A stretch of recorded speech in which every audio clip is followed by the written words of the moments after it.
because I'm a gummy bear, gummy bear. Fucking motherfucker!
Happy Love Day, everyone! Stay. Hi, everybody! Happy Love Day to all those who celebrate it, and Happy Love Day to everyone who doesn't. We love you anyway. How's everybody doing out there? It's been a week. It's weird. It feels like it's been forever. I think Seema was the first one here. Seema! That didn't work right. Seema! There we go. Why is that not sounding correct? There we go. Crisp mic needed a little what's for. And then CB Geek here as well. Nice to see you. A lot of snoots in the chat to kick things off and some nice purple hearts. Hearts, hugs, and loves all around. CB Geek super tired, waiting on your chimichanga and tortilla soup. Sounds like a delicious combination. It is a cold night here. Sounds like that would warm the bones. And HB! You know, HB, that random alert set everything to green. Everything is green.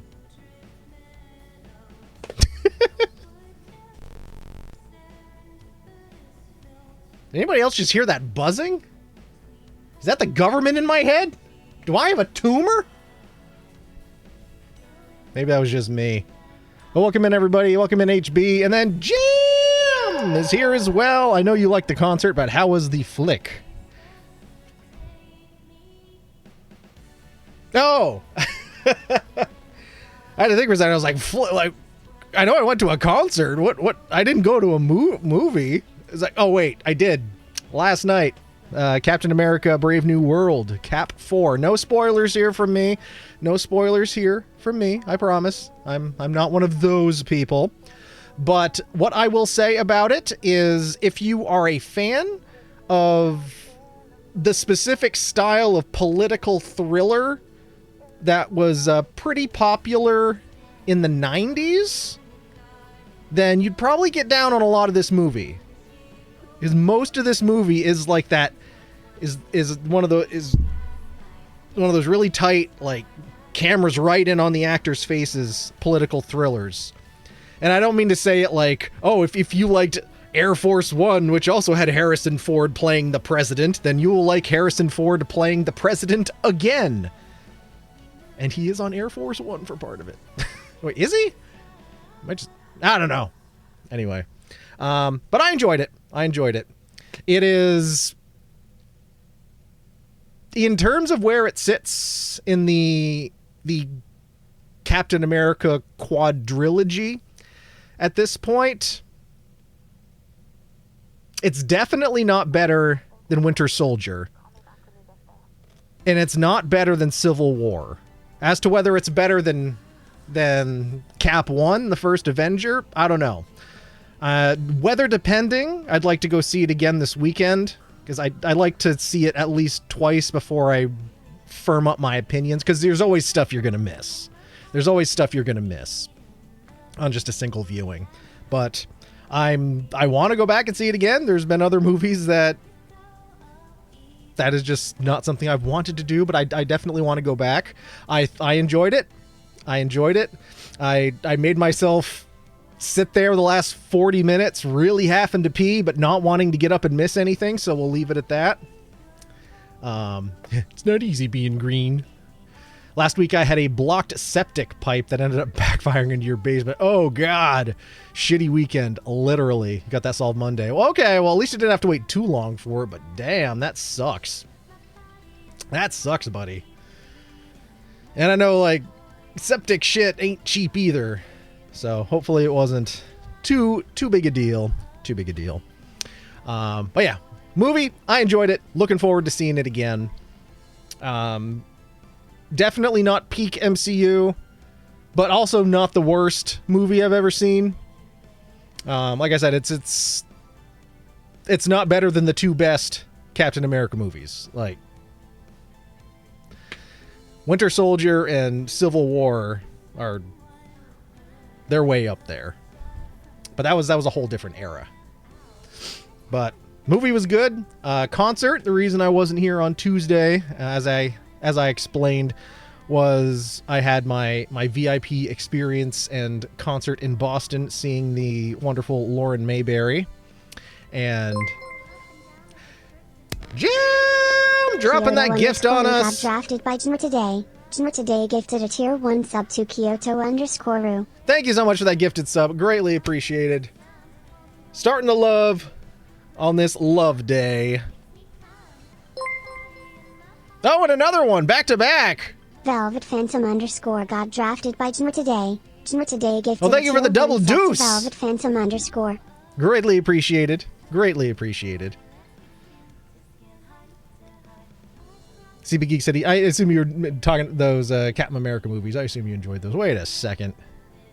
I forgot to do something here. I was looking at my monitor. I'm like, something doesn't look right.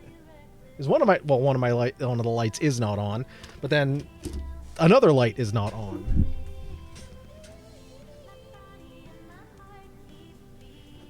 Oh, here's my Lauren Mayberry shirt.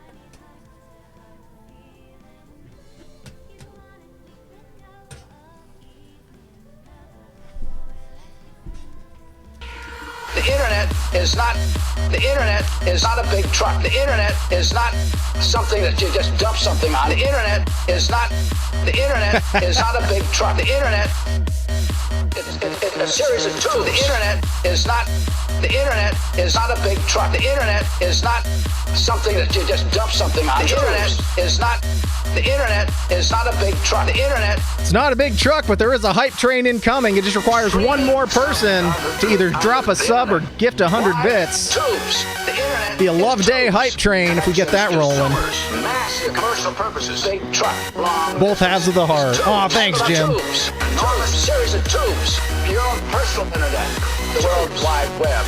The internet is tubes. Those tubes can be filled. And if they're filled, the internet is going to be a series of tubes. The internet is not a big truck. The internet is tubes. The internet is the internet is over. It's over, everybody. Go home. Thank you for the 100 bits and for sharing that, CB Geek.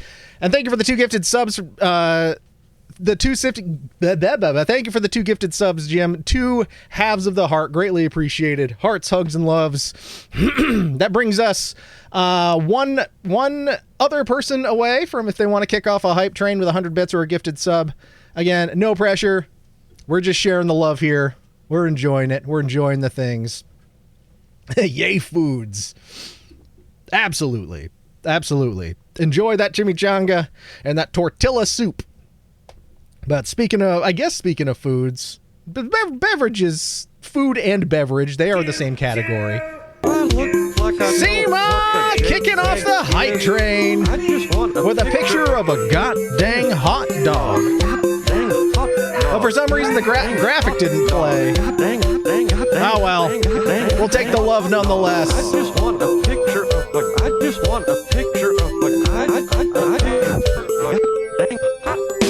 look like I know what a JPEG is. I just want a picture of a goddamn hot dog. Well, we got that picture of a goddamn hot dog. Thank you so much, Seema. Kicking off that hype train. 75%. Love Day hype train underway. Choo-choo. Let's go. Let's go, everybody. Thank you so much for being here, for spending the evening, the last fleeting hours of your love day here with your boy. And did somebody set the lights to white, or did they just go there on their own? I think they just ended there on their own. Ugh, that looks terrible. It's like I'm under shop lights. That's better. Get a little of the sexy red in there. Oh boy. Oh no, HB, HB with the rando. All right, we got yellow lights, we got green rope lights, and we have white keyboard and mouse. All right, well, the rando still works at least, so there we go. Oh! Whoa. CB Geek 2 just chipped 69 bits. Your love is like a roller coaster, baby. No, Trashly, you're not singing it right. It goes, your love is like a roller coaster, baby. I want to ride. Something like that. Interrogation 101. Fuck with the lights.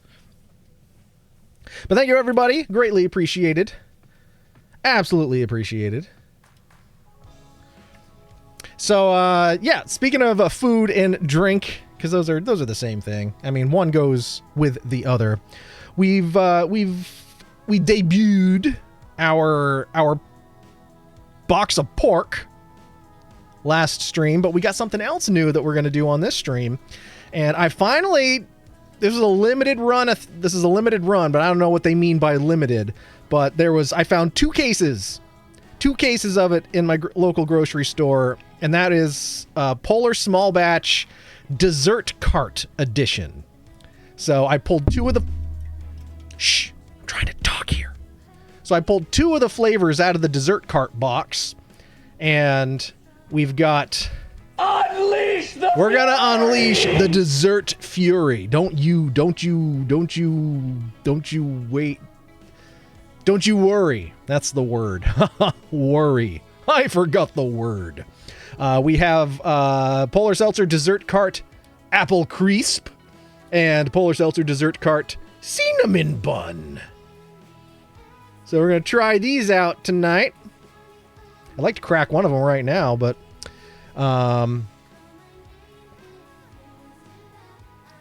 not sure which one we want to do.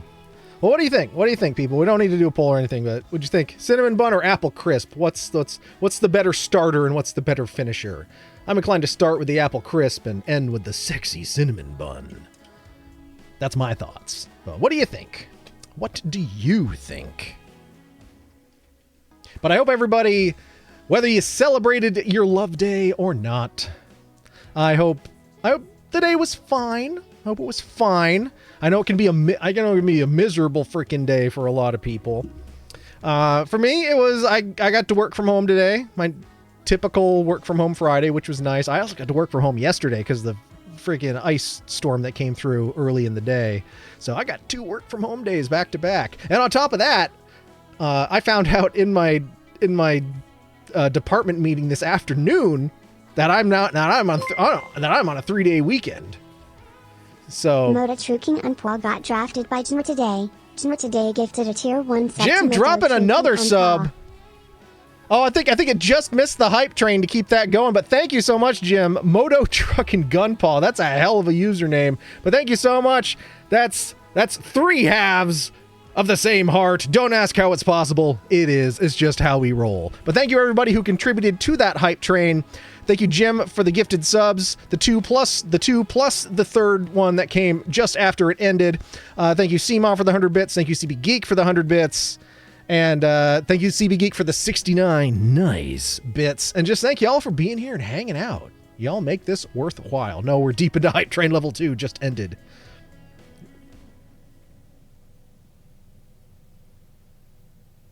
Oh, that's weird. The graphic is frozen on one of my screens and it's missing on the other. I don't know what the hell's going on here. Whatever. It's working enough for us to do our thing, so we're not gonna mess with it. Ugh. But thank you, everybody. Looks like we did get to, and then it just disappeared. We did get to Hype 2. Hype 2. Wow. Learn to talk, dude. We did get to level 2 of that hype train, so y'all are awesome. Y'all are awesome. I appreciate the heck out of you. So Seema agreed with me in terms of which one to start with. Jim seconded with Apple Crisp. So I think that's what we're going to do. We're going to start with the Apple Crisp. But Phoenix thinks we should start with the Mexican pizza. Well, we'll see what Phoenix thinks we should do as another polar aficionado.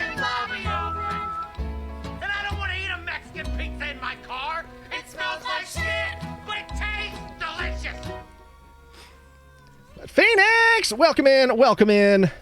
If you missed the introduction of tonight's beverages, I managed to find one of the Polar dessert carts at my local store, and I pulled Apple Crisp and Cinnamon Bun for us to do tonight. And I threw it out there which one we should do first. And Seema and Jim are agreeing with me, saying we should start with the Apple Crisp, and then we'll have the sexy cinnamon buns for dessert.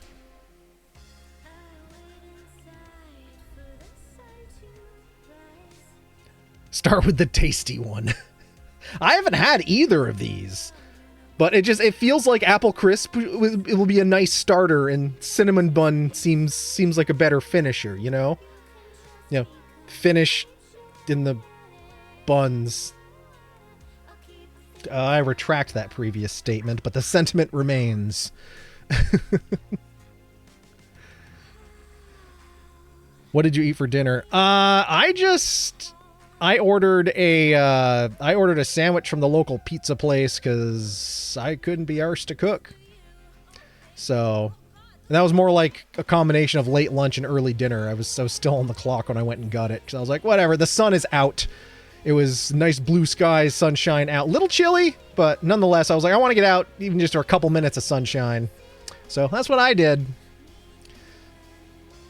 Oreo Kitez trying to bury an empty plastic milk gallon, making quite a percussive racket. Just practicing the drums, man. Kitty cat drummer. Who doesn't like finishing in buns? I know I never mind it. Oh my. This is certainly the day for it. Happy Love Day, everyone. So, but it seems like the consensus is we're going to start with the apple crisp. Unless, it's what Seema thinks, it's what I think, is what Jim thinks. And there we go. Phoenix with the fourth. So there we go. We're going to start with the apple crisp here. And it's been a while since we've done something in a can. We're going to get an actual crisp here. And oh God, flinging this all around and showing it off. I hope we didn't get too excited and have a Love Day explosion all over my desk. But shh, let's find out.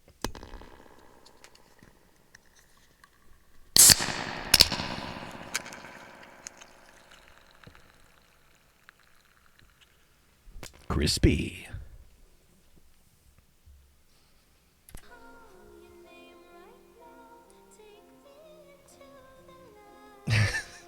I almost said, oh, it smells like apple crisp.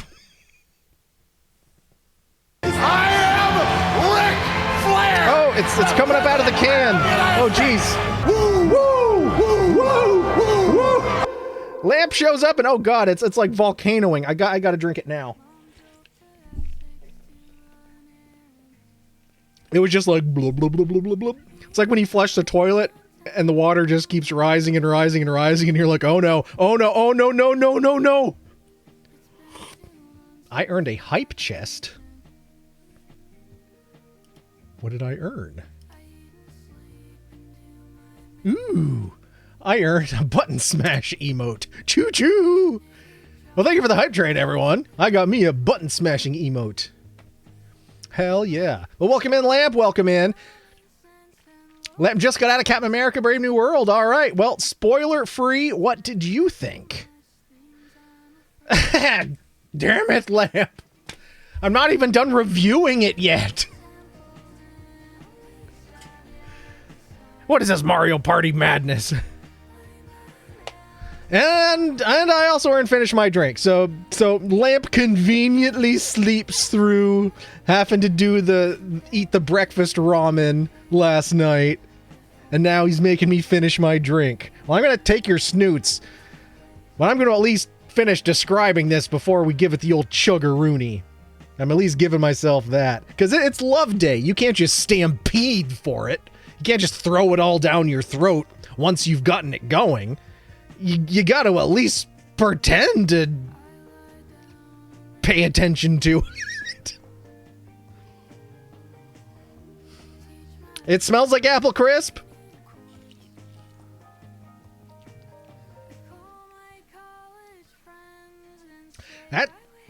That's a dead ringer.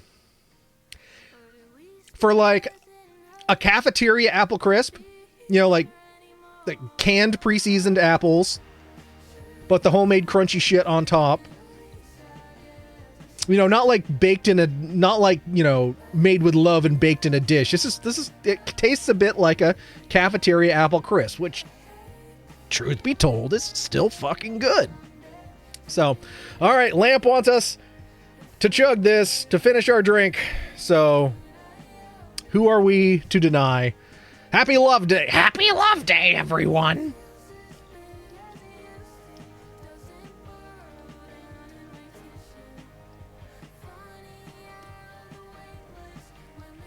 Oh, it's so cold.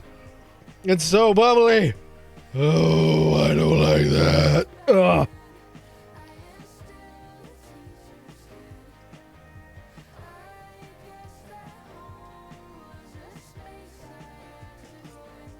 Ah, ha, ha. Ooh. Oh, that burns. And it burns. Oh, buddy. Whew. Desserty. This is good. And it's still a seltzer. There's nothing else in here. It's not back sweetened or anything else. It's still just water and natural flavors, but they cram the natural flavors in here for something that's just a seltzer. It's got a lot going on. So, well done, Polar. Well done. Hear that dinosaur outside? Sheesh. I think being cold-blooded, it'd be a way for the winter at this point. HB!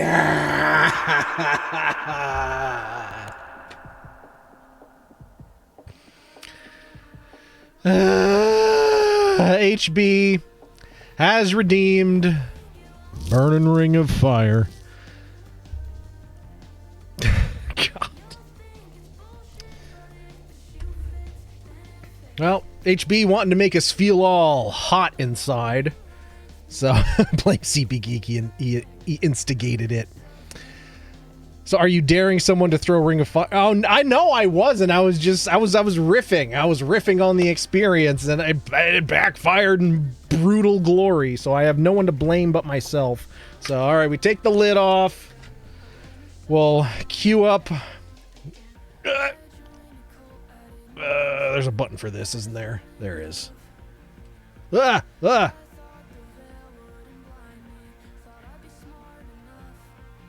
Actually, I should move that. That's got my address on it. Don't want you to see that. All right. Now remember, we've done all of these, so whichever one it lands on is the one we got to do. There ain't no second chances. Please don't be bad. Fuck! Fuck! That's the worst one! So what I was saying about no second chances, well, maybe this only counts in horseshoes and hand grenades, or why am I talking to you? I should be talking to you. God fucking damn it. Let myself down again. You sing it, Isabel. You sing it. And I'm the one that spun it. I got no one to blame but myself.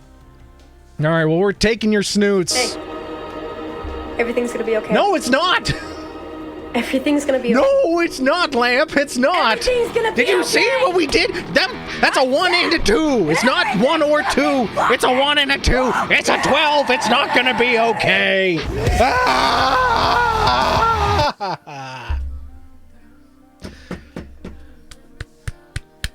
God damn it, the things I zap do for entertainment. Are you...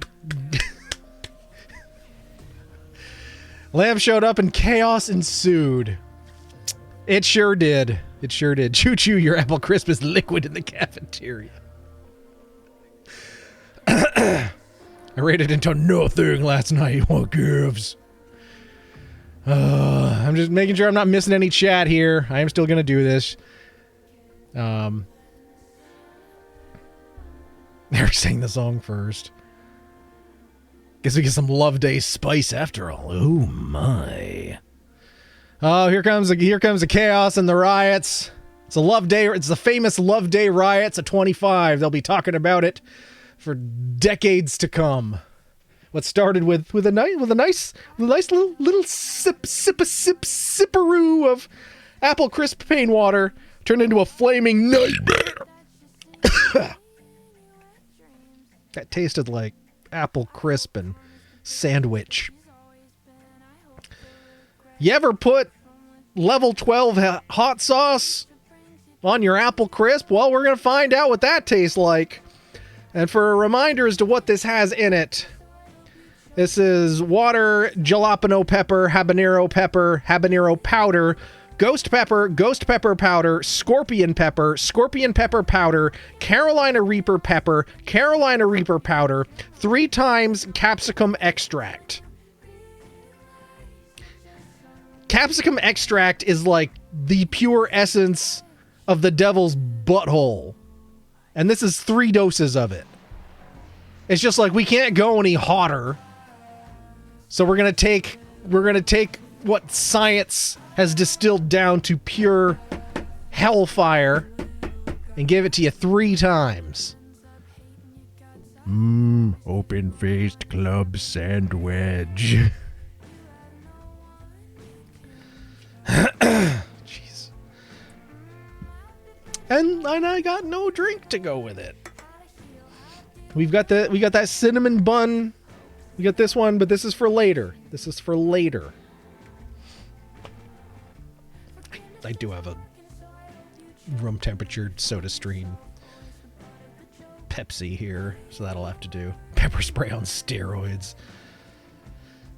Well, I've never been pepper sprayed, so I can't compare it to that. But all right, this is the 12.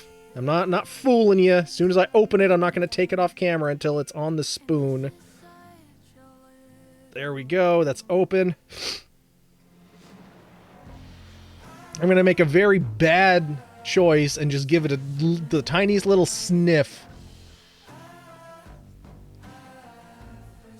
Oh, God. It's the Carolina Reaper. It's so gross, and it overpowers everything. I normally do like a pea-size amount, but I know this one's fucking hot. So, oh, and this one's thick. She thick, boys. That is like a drop. All right, well, you don't have to trust me here. I got to put the cat back on. So I'm setting this down as is. We're not doing any old switcheroos here on you, because I am a man of my word, especially on Love Day. So here it is. Oh, oh. It's a little thumbnail, little hot thumbnail action. All right, we're putting. All right, put the cat back on these, so they don't go nowhere. It's weird. It looks symmetrical, but it only goes on in one direction. There it is. That'll clear the nasal cavity, yeah, or something. All right, everybody. Happy Love Day. This is Burn a Ring of Fire, brought to you by HB. Love y'all. I do.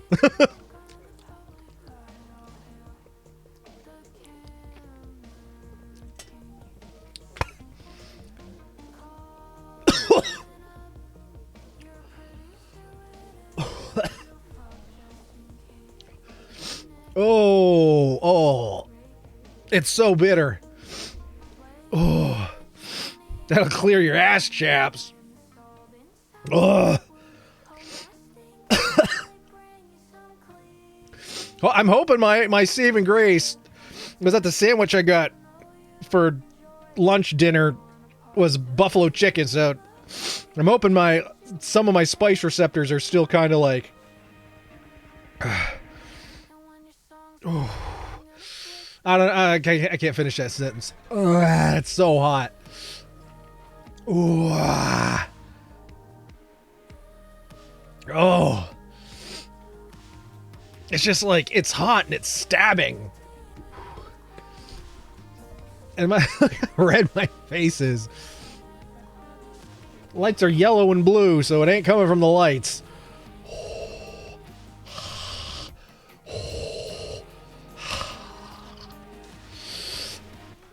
Ugh. Because of the lights, they look orange and yellow. Yellow, blue, yellow and blue, actually. Now they're all orange. Now they're all orange. Are you practicing? It feels like it.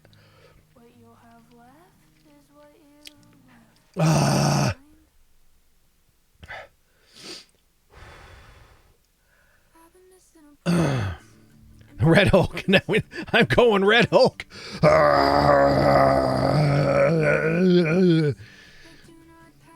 The movie's based on me. I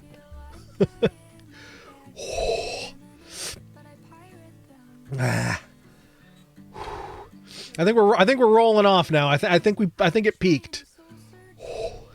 I think it peaked. It's just like generically hot.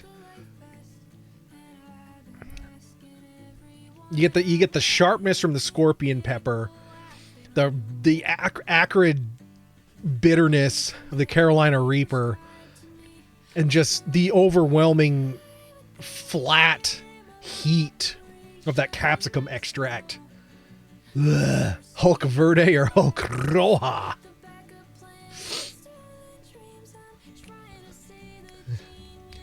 Well, what would you like? Would you like a can of Hulk or a can of Hulk Classic?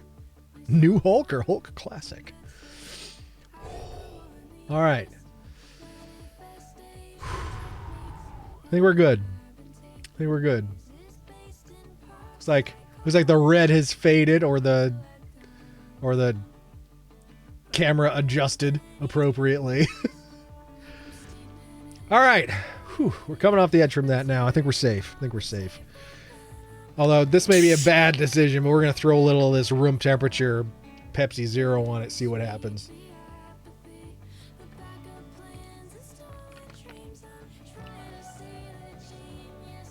Didn't really do anything. All right, we'll take that.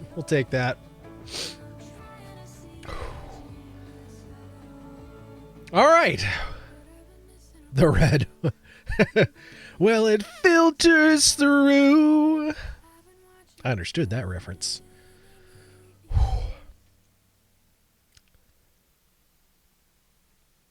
I kind of want to open this cinnamon bun seltzer. I was going to save it for a little later. I'm like, it's going to sit here. It's going to get warm. It's not going to be quite as good. So you know what? Fuck it. We're going 2 for 2. We're not double fisting because we drank that one. So we're gonna go right for dessert with the old cinnamon bun seltzer. Woody! Incredible Woody just re-enlisted for 48 months. How did I not get the notification? Anyway, 4 more years. 48 months, 4 more years, 4 more years. Thank you for the 4 years, Waddy. Waddy, 4 years! Greatly appreciated. We've got it's been a whirlwind of a stream so far. We cracked into this Polar Seltzer dessert cart apple crisp, and then Lamp showed up and we had to drink the whole thing. And then HB sent us down the burning ring of fire, and my mouth's still on fire because we landed on a goddamn 12 out of 12. So I was going to save this for a little later, but I kind of want it now because I don't have any of the apple crisp left. So we're going to crack into the dessert cart cinnamon buns. Oh, God, that's so spicy.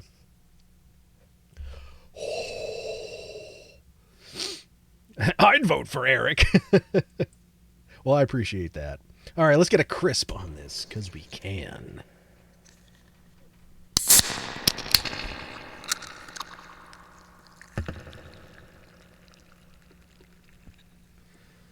Nice and bubbly, but not quite as good a crisp as we got on the...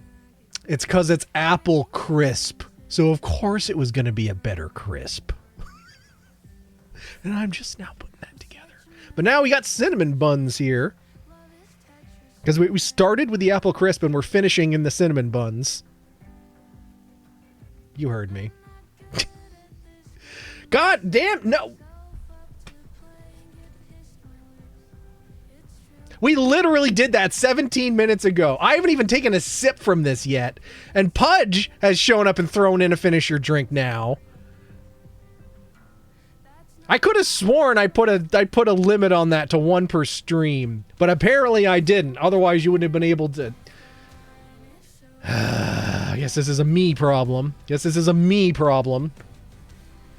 You just look so thirsty, and it cracked open so nicely. Thanks, Pudge. Love you. Well, as I told Lamp when he did the same thing not 17 minutes ago, I'm going to take your snoots. I got to describe it. And then we'll give you what you paid for. You got to do the homework before you take the exam. You can't just get the whole thing right down your throat immediately. You gotta warm it up a little bit. I mean, it's a cinnamon bun. Come on.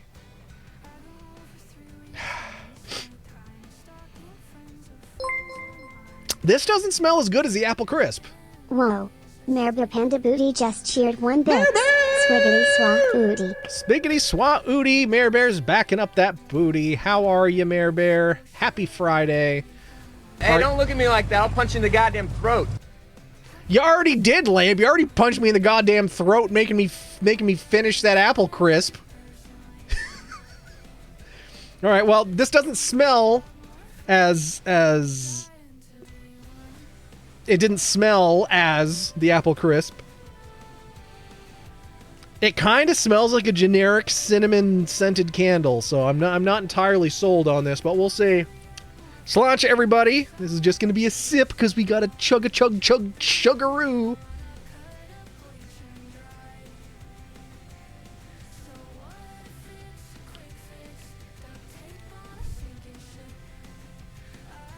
And I also don't know if that level 12 hot sauce is interfering with my total experience here.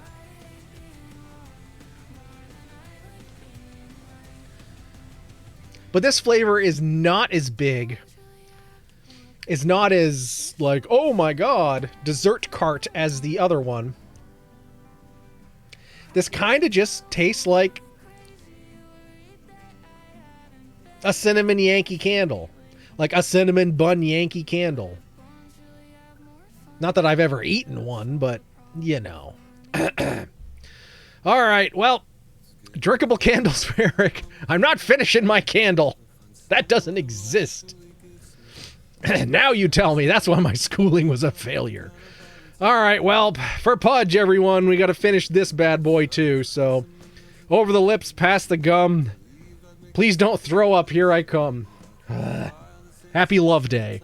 Happy Love Day.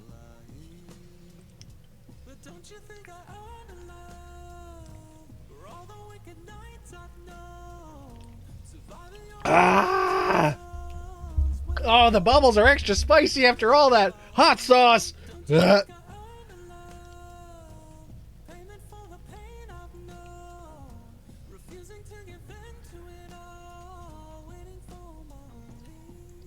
There you go.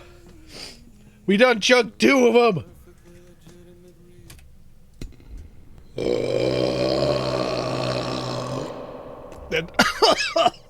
That dinosaur's still out there. Ugh.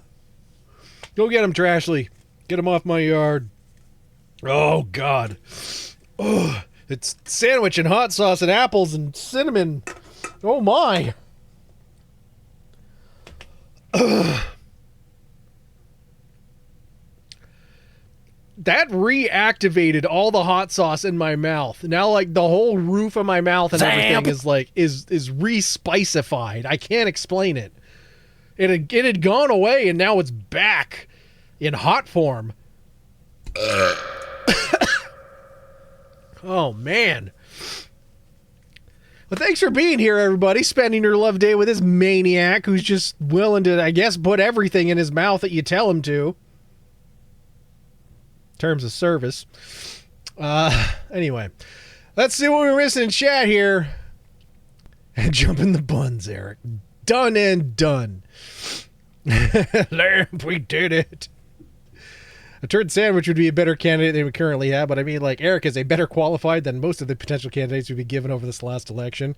I mean, I'm a child of a political scientist. I took my fair share of political science courses with the late, great Bill Doyle, and I've always kept my finger on the pulse of what's going on, and I like to think I'm empathetic enough to, you know, not just be an absolute megalomaniacal maniac, but it's apparently not what people want right now. They want just autocratic reality TV stars. I say we counter with someone like Jon Stewart, but he's too good for it. In a good way. In a good way. Drinkable candles for Eric. Yet. There were cinnamon buns waiting for me when I got home. Tasty. They would probably tasted better than what I just drank. But yeah, the apple crisp was much better. Of these two, 10 out of 10 times I would take the apple crisp over the cinnamon. There are two other flavors in the box, but we will explore those on Tuesday. Just can't have all the dessert in one sitting. How can you have your dessert if you don't? How can you have your pudding if you don't eat your meat? That's what I'm trying to say. Even though it's not exactly the same thing. Reminder that tomorrow is Horror Movie Marathon Day in Waddy's Discord. Attention everybody, attention everybody. This is the voice of God from the service desk. We are reminding you that tomorrow is Horror Movie Marathon Day in the Incredible Waddy's Discord. That's right, tomorrow is Horror Movie Marathon Day in Waddy's Discord. Thank you for shopping at Ames. So, what films have you got on the agenda this year, Waddy? Or or is it a surprise? I wasn't watching Do It Again. No, that I have no control over your eyeballs, Pudge. I have no control over them. Yet. I'll be watching 2 movies IRL with my bestie, but after that, it will be on Discord so others can join if they wanna. I remember Alf. Snow melting salute. Jesus, apparently we've got like a stupid like foot or more blizzard rolling in on Saturday night, which is just so stupid.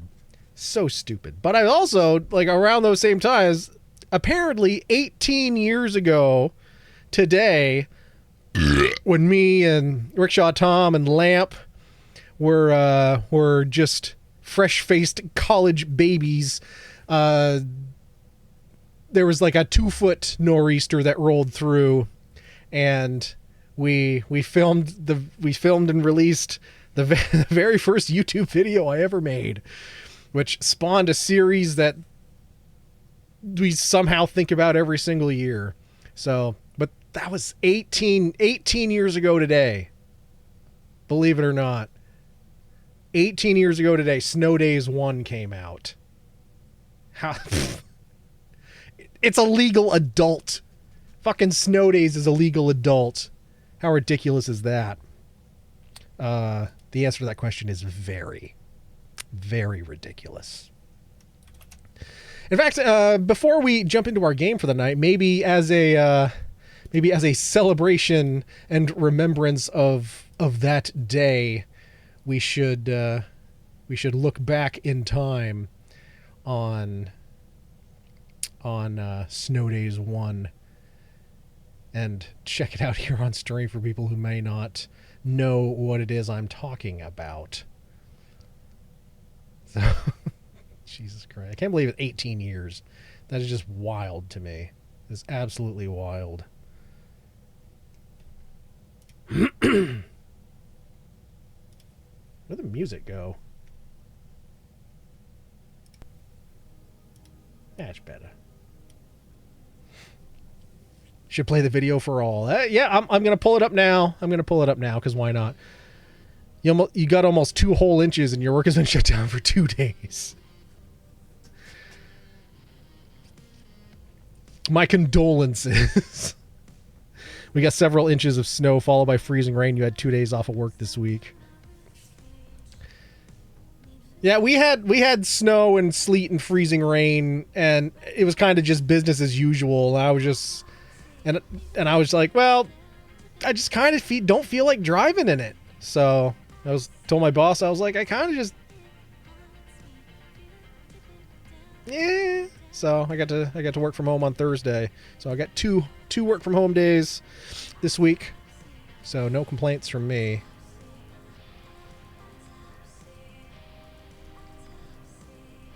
But fucking hell, a foot or more storm, I am not happy about that. It is boo-earns indeed.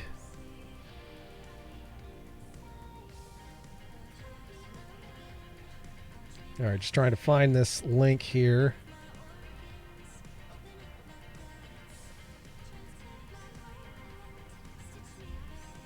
And then we will jump in to the magic and mystery and mayhem that was Snow Days 1. And just a content warning, I guess, is it does feature a baby-faced Rickshaw Tom in an athletic Speedo. So it's not terms of service, but it's pretty close.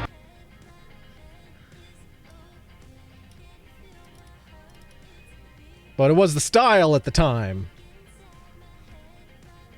So, alright. Hope you all are ready for the magic. The magic and the mayhem. And the... and the 240p-ness that is... again, the very first YouTube video I ever made. And in a very, very... small Vermont-sized way went locally viral and was featured on it was featured in one of our state newspapers, like on their newspaper's website's video section for like stuff that happened during the famous Valentine's Day blizzard. Blizzards build character. I believe it. All right, everybody, so either get your blindfolds or your magnifying glasses ready, because this is Rickshaw Tom in the Speedo that he used on the swim team in high school, and and the biggest snowstorm to hit Vermont in decades. So this is Snow Days. Volume's up. All right. And when I came by myself,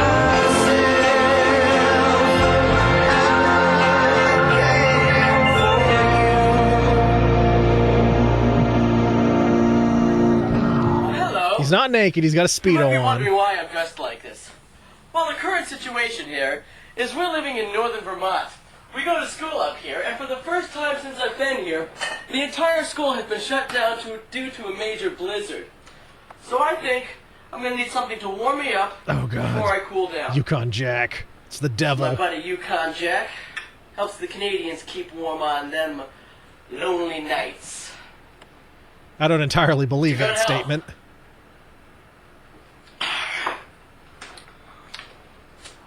Snow is about 2 feet deep right now. Neighbors have brought their dog inside, that unknowing little fucker. It's funny to try to watch him walk around out there.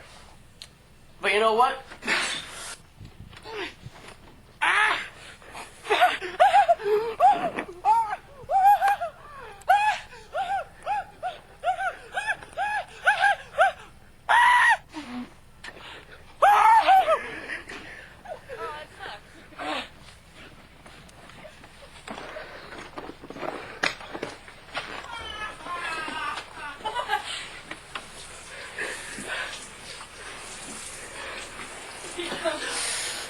That was Tom's girlfriend at the time, Nancy, laughing in the background.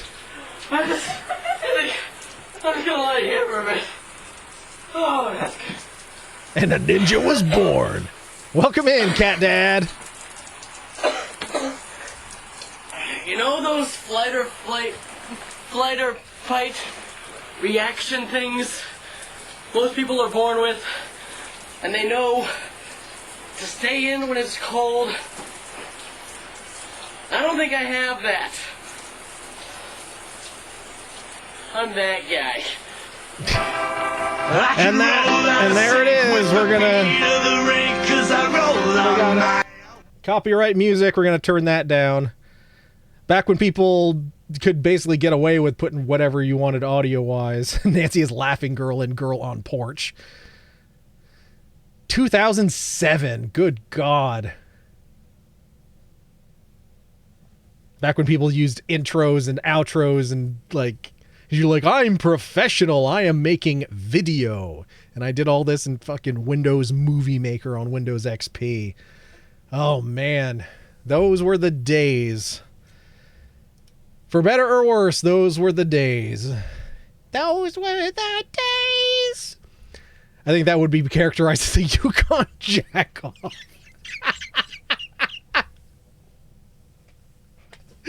Oh, God.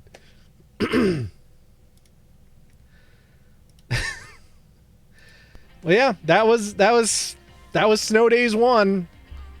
That spawned a whole series of other releases that were misnumbered intentionally or unintentionally. And it was one of those things we thought maybe we could do one of these every year, which we didn't. I think I think we got up to number 5, and that took like 10, 12 years. Because one of them, Snow Days 2 was the lost episode. Because for whatever reason, we shot all the footage, and it was, like I had this grand idea to like make almost like a short film, like, and we shot all the footage and everything for it, and for whatever reason, I don't know if it's because I just didn't have time or I just couldn't be arsed to do it, but in any case, it got lost. And then so we jumped right to Snow Days 3 because we had already filmed Snow Days 2, even though it never got released. And then and that one was like, we had a hailstorm in the summer, and Tom is like swimming in the road. And then I think we went right to Snow Days. Tried to do Snow Days 4. So from 1 to 3 to 4. But that one was not. That one failed because Tom got a concussion doing it. And then we actually ended up doing Snow Days 5. Which was where Tom was skiing behind his partner's vehicle around the neighborhood. Like skis, rope, just being pulled down the road. And that one worked surprisingly well. Tom had a concussion from Snow Days 4. Yeah.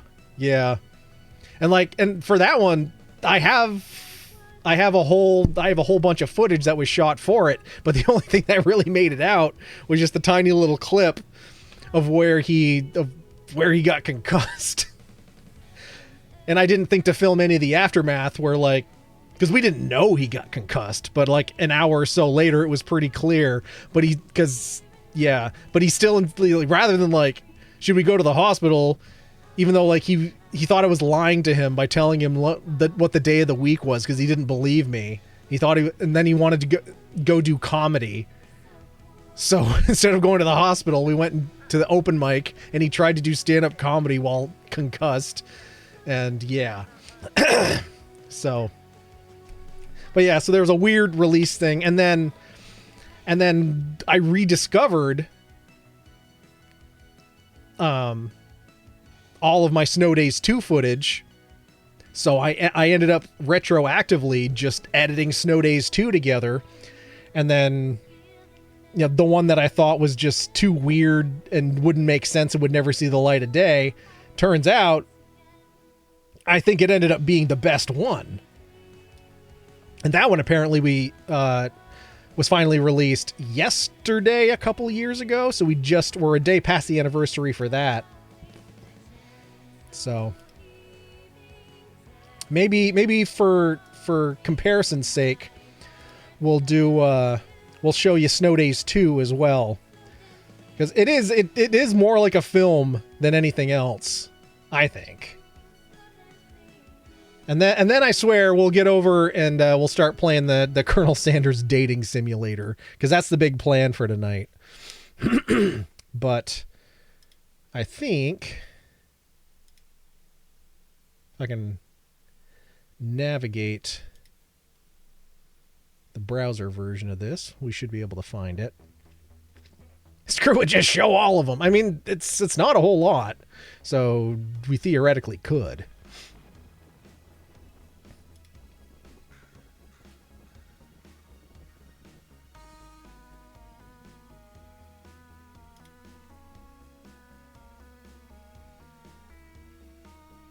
Oh, why are you showing me statistics?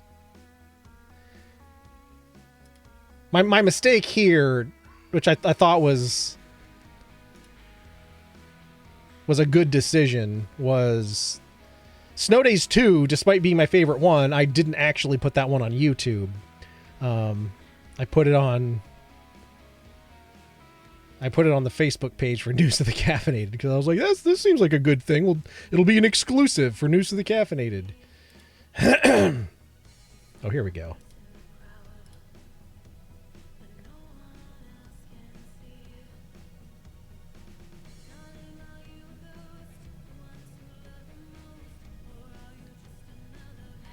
And now I'm just having to find it here, but that's okay. I will find it.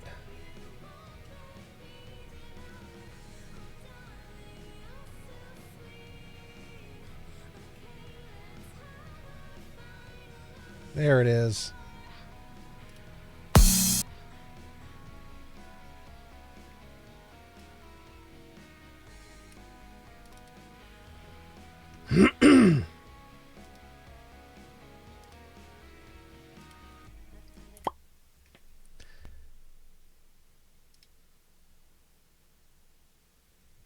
All right, everybody, here we go. This is 2 is the longest, yes. So this comes in at a whopping 7.5 minutes. So here it is. I described it as, they said it was too weird. They said it should be locked away and never see the light of day. I think I might agree with them. Regardless, here it is in all its forgotten glory. Snow Days 2, The Forgotten Storm. 2011 is calling. It's time to accept the charges. So we filmed this one in 2011. So it was 4 years after the original Snow Days. So for better or worse, here it is. I said, for better or worse, here it is. In all its standard definition glory.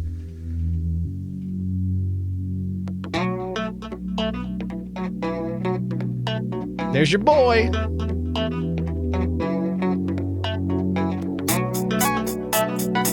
There's Tom Speedo.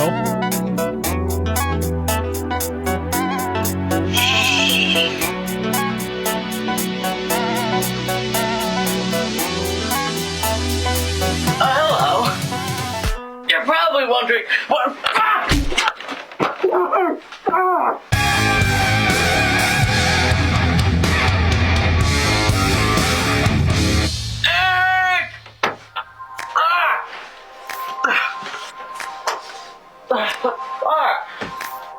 What the? God! Why am I naked? What?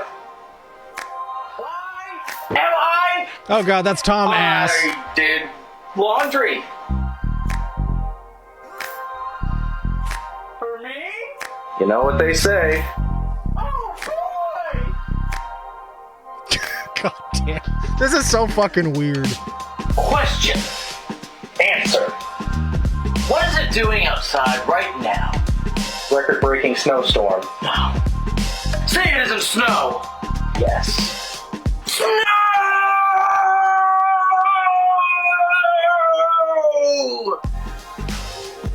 Look at that porn star mustache. Well then, It's like somewhere between a porn excuse stash me. and a Fu Manchu. I need to get myself some extra special wake-up juice.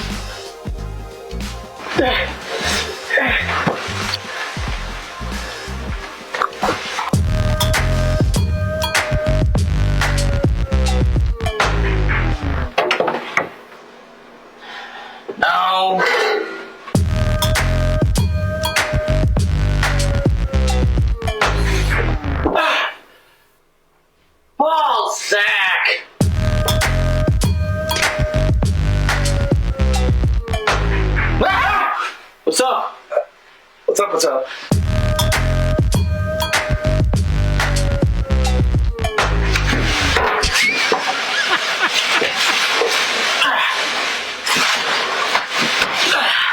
bag drawer. Good morning to me.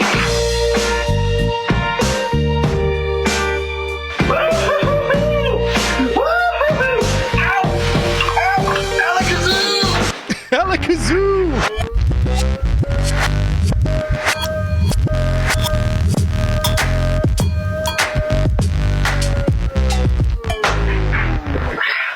This whole B plot of me with the Guitar Hero guitar, I have no idea what I meant by any of that. Good morning. I didn't see you come in. I suppose you're wondering what I'm doing here. Well, for those of you who know the college life, you will recognize the finer ingredients of a Jaeger bomb. First, we have Jaeger. Then, we have Red Bull. For this, we shall be using the double-sized can, but I digress. Those who know what's about to happen, you may avert your eyes now. For those We also who had to do get not, we also had to get this whole probably thing better in for one you shot because to watch. Uh-oh. Uh-oh. we only had one can of Red Bull, No! and that was all of the Jaeger that we had. I'll save some for later. Now, the moment of truth. So he had to do with it. He couldn't screw it up.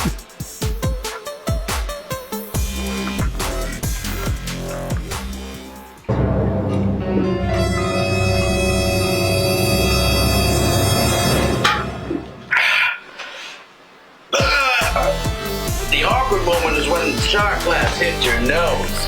Oh my god. If I had a collar, I would be popping it. Where were we? Oh yeah. Snow!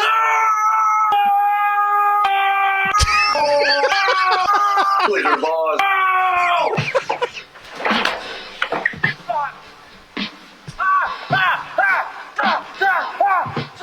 Shit! Oh, shit! Oh, no! Oh, fuck me! Sideways! Oh, God! Fuck!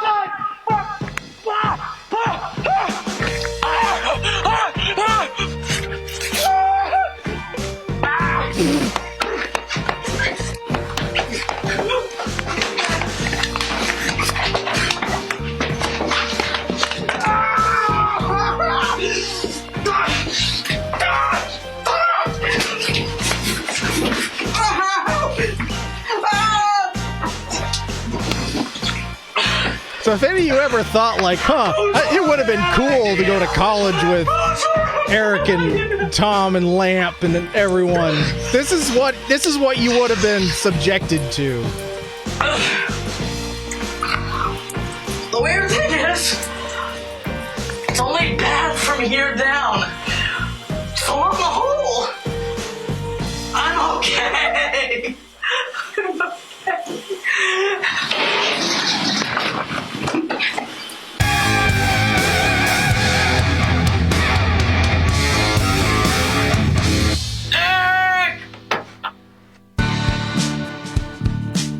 Higher education. Oh yeah, and I did fancy ending credits.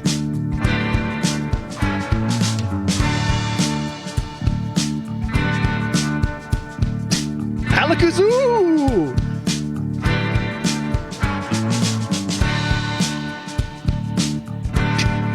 Higher education. I mean, how do you think Tom did some of this stuff?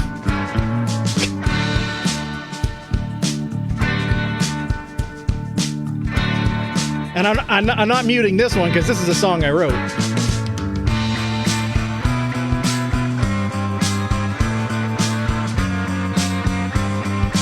...2011 and 2019, when it was shot and when it was finally edited and released.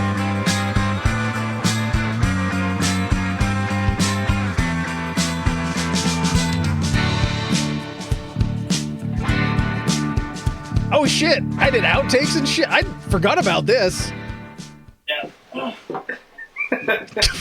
With a bit of the rain, 'cause I roll on my own terms. It's like, yeah, it's uncomfortable and awkward, but it's supposed to be. Yay! So that's a hot water pipe. Uh-huh. Make sure she gets credit as stagehand. I will. Thanks. And Master sets us on. I don't know if I want to be in on this. Awkward. Can we try this again? So for context, this that cupboard that he crawled into, there was like a metal hot water pipe, but not like, you know, hot water for the sink. This house had like the old school cast iron radiators, so like it had metal pipes inside the cabinets and stuff that went around the house to the different radiators, and there was one going up to the second floor right inside this cabinet. So it probably wasn't smart for us to use that as just where plastic grocery bags went to die, but the effect of just coming out of the, I think a lot of people, at least at some point in their life, if you don't even have one now, you have a place in your house where you just kind of put your plastic bags to forget about them. So I think the humor in this is that a lot of folks can relate to it. But I guess you're kind of getting the director's cut here. But yeah, that was the freaking weird ass Snow Days 2 that was never officially released until I decided to release it. So maybe I'll have to put it on. Maybe I'll have to move that to YouTube so folks will actually see it. I think it's funny. It's really weird, but I also think it's funny. But of course, you know, when you write and direct and edit something, you think more highly of it than probably other people would. All right, we've been dismissing ads here, so we gotta let an ad run here, otherwise Twitch is gonna get real mad at us. Yeah, and Phoenix hung out with us enough so that he was like he unofficially went to college with us. He went to college alongside us. His college was 2 states away from our college, but our breaks were often a week apart. So he would sometimes come spend his winter or spring break just hanging out with us and, you know, playing video games and drinking brewskis and doing all the fun college stuff. And there's an unrelated, like within the same Nordic Star series, Phoenix actually appears in, it's not a Snow Days video, but there was a separate video we did called Shave the Monkey, which is exactly what it sounds like. So yeah, and as Lamp is saying, Phoenix was the master barber, I guess. They're the demon barber in Shave the Monkey. That one at the time was the longest video I ever made, because that was back when YouTube had a 10-minute time limit. So it was a full ass 10-minute video. Pudge is back. Had to switch to PC. Well, I hope you got to see Tomp in his Speedo. Because that's not coming back again. Dermert.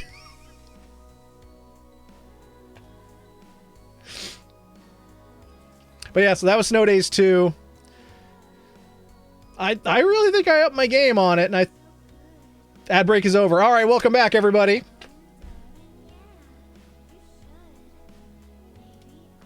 But yeah, I think I'll see about maybe moving that one over to YouTube. So maybe, I don't know. I don't think YouTube would even push it anyway. They probably bury it and be like, what the fuck is this? It's not exactly terms of service, but it's too damn weird.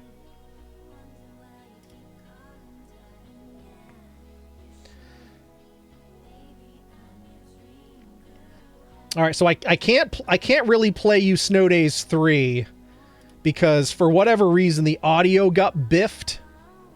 I mean, I could show it, but just the audio isn't exactly the same. But I guess for context here, we'll pull it up anyway. But like I said, the audio is at I don't know, something screwy happened with it. We'll see what we can do here. So this is Snow Days 3, which does not take place in the winter, and this was released before Snow Days 2. But this was the same house we were in when we filmed Snow Days 2, just summer. So anyway, I'll shut up and let you see it. Oh wait, the audio is working. Or maybe it gets out of sync later. I don't know. We'll see. Snow Days 3, it's the Rapture! So, it appears that somebody was a few days off in the Rapture, as you can see by the activities going on behind me. We are having... And there it is. Yeah, and that's where the I think we dropped out of sync of everything.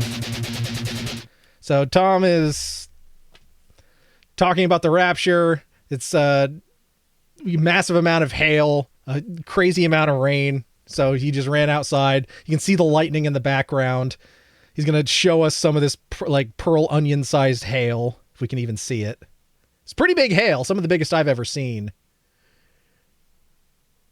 And then goes back out, does some more swimming in the road. Yeah, and I don't know where my source file. It's probably on an old hard drive somewhere if it even still exists. So I don't know if I'd even be able to rescue this. But So cool!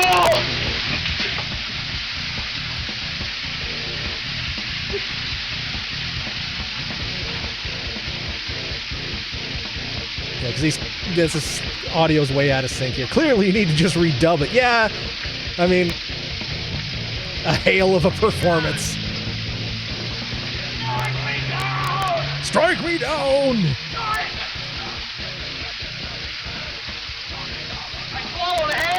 I swallowed hail. And the power was out, so and then there the audio loops again. So then we ran our credits as we do. And then, ladies and gentlemen, Mr. Yep. Hail! Fuck!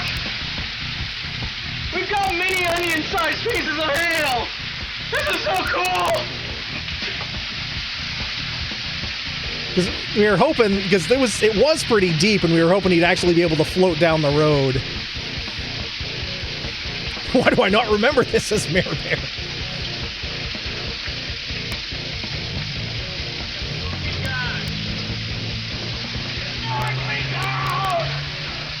Yeah, it's like it loops the first 30 seconds of audio or something across the whole 4-minute video. But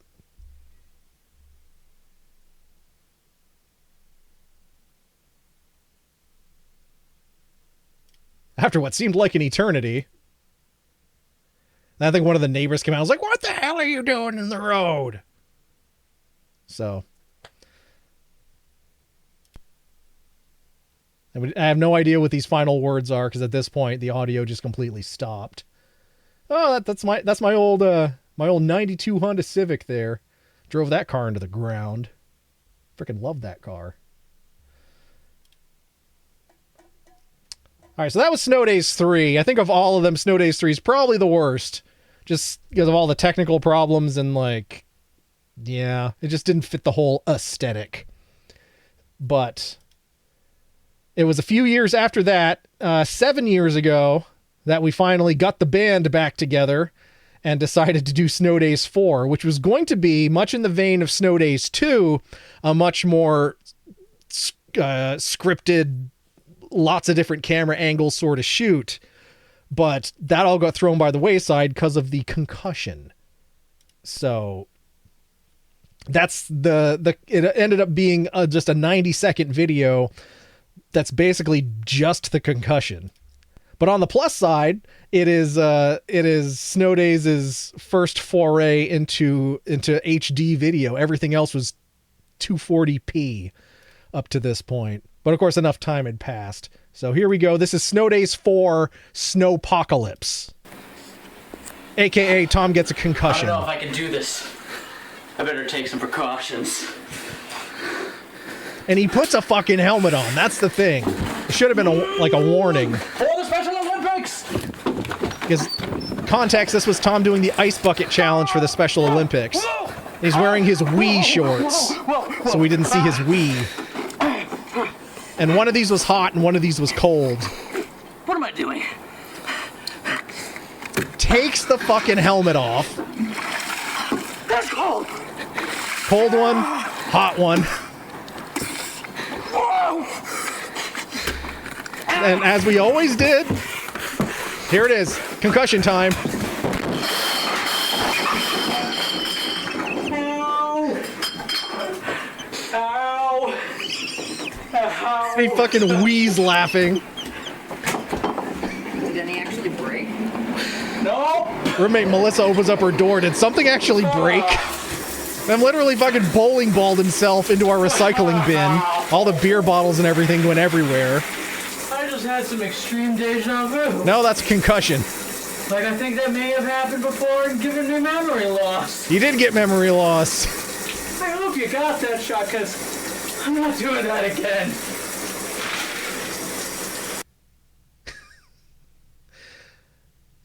And we'll we'll go back to the best part.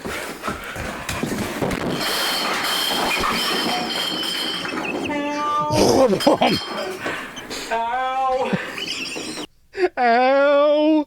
Ow! Ow! They fucking wheeze laughing in the background. Oh my god. So that was this snowpocalypse, but it was more just the snow cushion, the snow concussion. I can't believe that's only been viewed 28 times. I should put that one on TikTok. Even if it's just like the brain damage part. Maybe it would work on that platform. But that brings us full circle to Snow Days 5, which is the last one we did to date, which was 7 years ago. Wow. So Snow Days 1, 18 years ago today, and then Snow Days 5, 7 years ago. So I don't know. Snow Days 6, I guess we'll have to see what this weekend brings. But, all right. This one actually is, I misspoke when I said Snow Days 2 was the longest one. Snow Days 5 is the longest one. So here we go. This is, here we go, everybody. Oh, hello. You're probably wondering why I'm dressed like this. Well, you see, we live in northern Vermont. We work up here, and we've actually got a major blizzard. Eric, So what are you doing? It's me and my onesie. Don't We've you remember? done this before. Yeah, it was 10 years ago. 10 years ago today, tomorrow, Tuesday. Tuesday. 10 years ago Tuesday. Dude, this isn't the time or place to be doing another Snow Days video. Yeah, but there's people and they want to see 10 this. years ago, man. Why are we still doing this? We've got another channel that we do now. We've got a new series that we're doing. And we're supposed to do one right now. Because we wrapped it in with news to the caffeinated.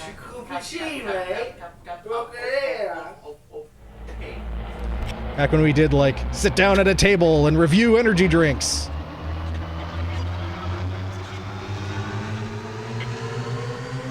And that's that was filmed right over there before, when this was a studio and not my bedroom. I was about to go do something fucking stupid.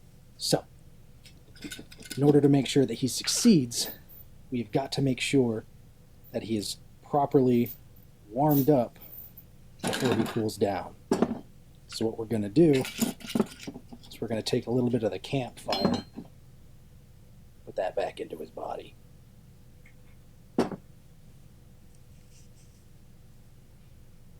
That's a big glass. Did I say campfire? I meant bonfire. Hey bitch, time to drink.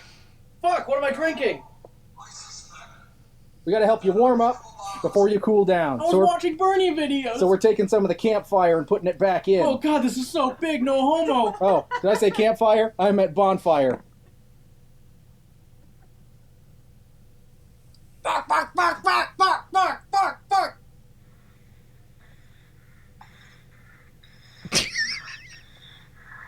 Foreshadowing. Challenge complete. I'm done now, right?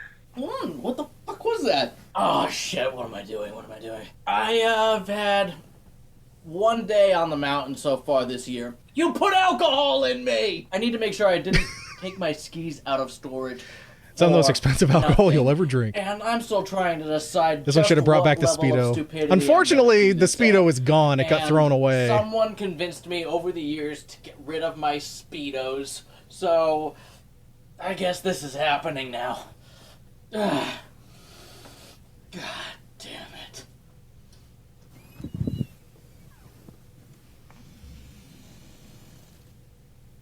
10th anniversary of Snow Days.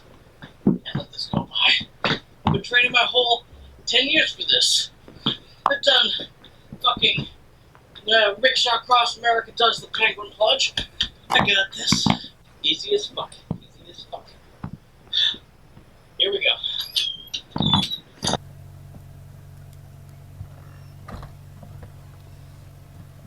They got thrown away, lol. Where are the scraps? Fuck. I think I could have tightened this up a lot more. I left a lot of excess video in this. I could probably cut like 50% of this out. But I wanted to show, like, because there's all these steps that went into it, and all these little bits. I'm like, it's kind of funny. That's kind of funny. Like not being able to lock into his skis. There we go. That's one. Don't try this at home, kids. Try it at school. They have better insurance. This is not as bad as I thought it would be. Temperature-wise. So he's got a GoPro attached to his glove. I think I'm filming this on my old Galaxy S4 because I didn't want to take my newer phone out in the snow. Don't go yet. Oh. Phoenix should come up one winter. Oh, there's. We would not definitely much snow days. Okay, go. Go! Ah! Ah!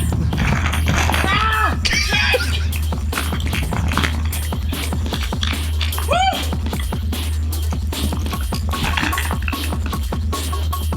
Oh, God! We tried a lot in college, like Jello wrestling. Go! Fortunately, that was the only one that ended with law enforcement. So I think overall our record is pretty good.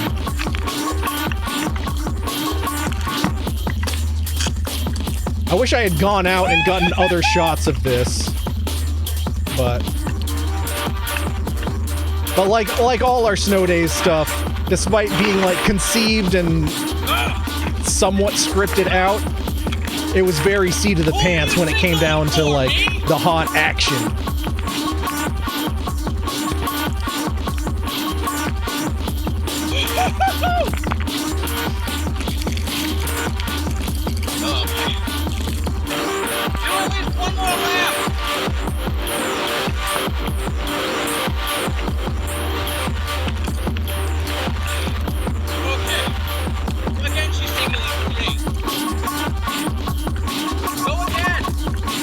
Go again, another lap!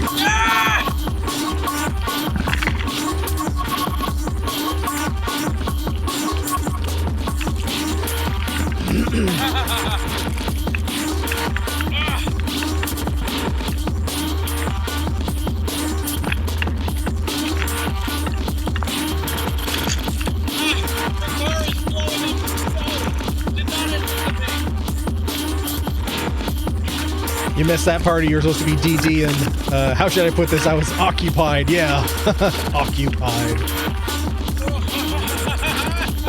It's okay to admit you were getting the V that night.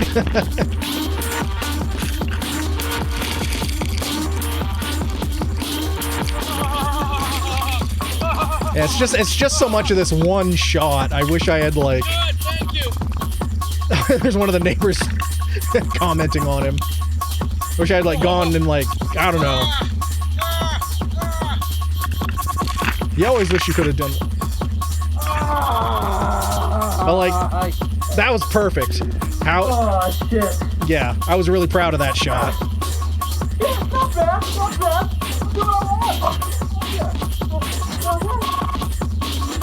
Come on.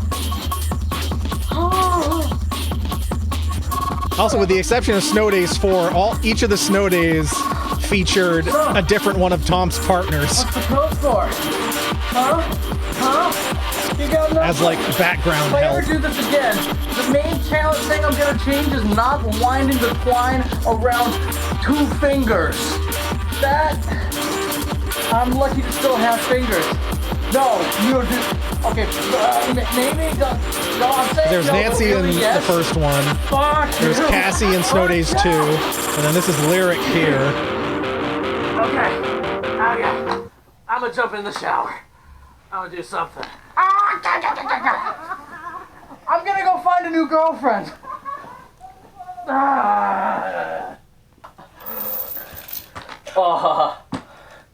Carol, go turn the shower on hot, please.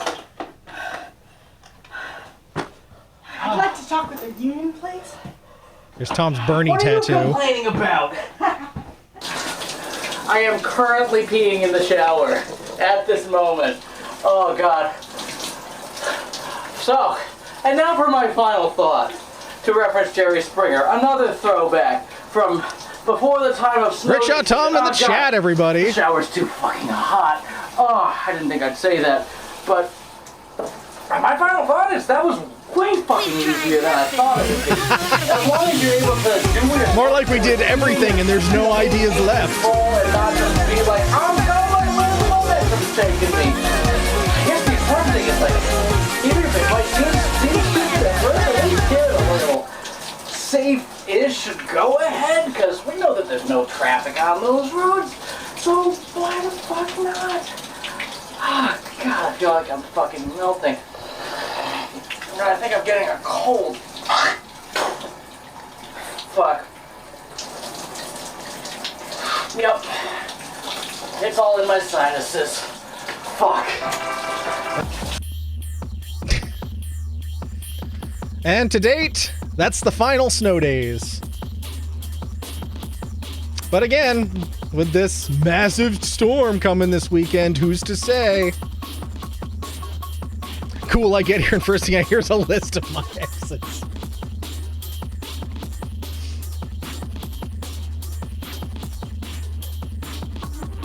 So yeah, now that you've seen all the Snow Days, everybody, time for number 6. That was fantastic. I still think that putting all of them, side by side for comparison, probably the funniest is Snow Days 4, just because, like, fucking the concussion and smashing into the beer bottles and everything, it's never not funny. But I think the best one in terms of, like, the overall product is Snow Days 2. That's my opinion, at least. But yeah, 18 years ago today, Snow Days 1 came out. Hard to believe. Hard to believe. Happy Singles Awareness Day. Do I still have the crash as a sound alert? Dun, dun, dun, dun, dun, dun. Ow. Ow. I don't think you do. Maybe it's time to bring that one back. The thing is, like, at this point, like, each one is kind of like a fucking weird different thing. I don't know how we could approach differently for a number 6, but I don't know. That would be something we'd have to figure out. But in any case, that took more time than I intended, but our ultimate goal for tonight on this Love Day, everyone. Happy Love Day, everyone. Each one has his own special touch. Yeah, and part of that is due to the spontaneity of, like, okay, this is roughly the idea. We're just going to press record and see what happens. I guess maybe that's the jackass technique. Or as Jim put it, the higher education technique. I don't know. But yeah, I think they're I think they're all great. I really do. And I would like to rescue the audio for Snow Days 3 just so that it's, consumable. But popsicles. So, all right, our big plan for this evening, being Love Day and all, was to play I Love You, Colonel Sanders, which is the officially KFC licensed Colonel Sanders dating simulator. It is a real thing. It is a real thing, and we're gonna get into it right now. Assuming it wants to run. Eric on his Snow Days movies. I think they're neat. Yeah? I just think they're neat.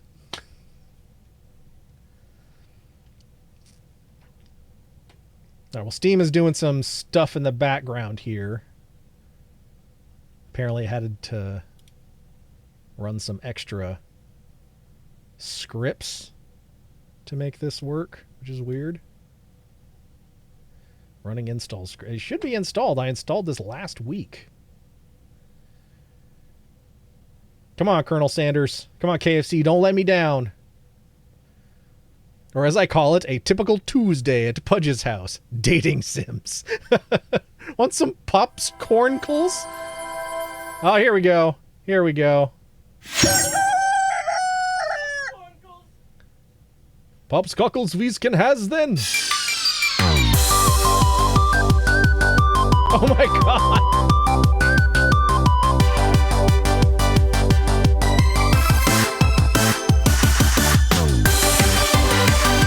Little MSG.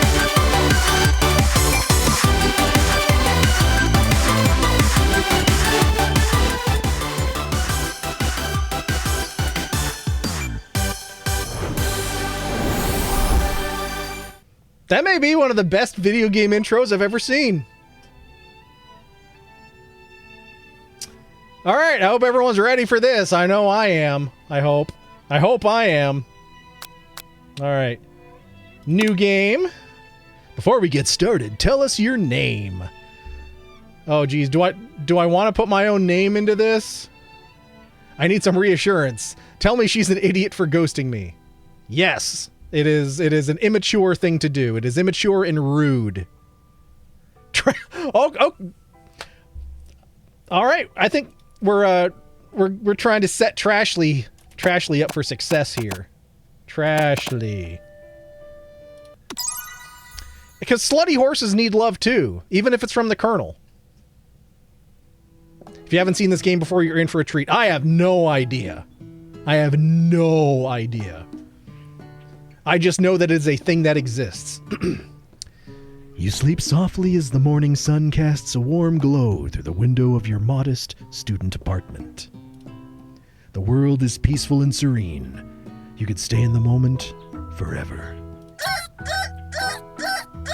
Oh, that sounds horrible.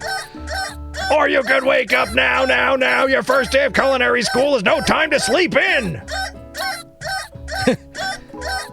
Look out the window, stay in bed forever. You slept through the school year and gave up on the once-in-a-lifetime opportunity to meet Colonel Sanders. Game over! We did it! We beat a game! Already? You might not be cut out for this. Last conversation was me asking if we should still go snowshoeing, her saying that was something we can do, and now our only interactions are at work. Yeah. Immature, not cool. Like, that's not how you treat a person in general. Extra crispy or original? I prefer syrup. Let's try that again. We ain't gonna let Trashly get off that easy.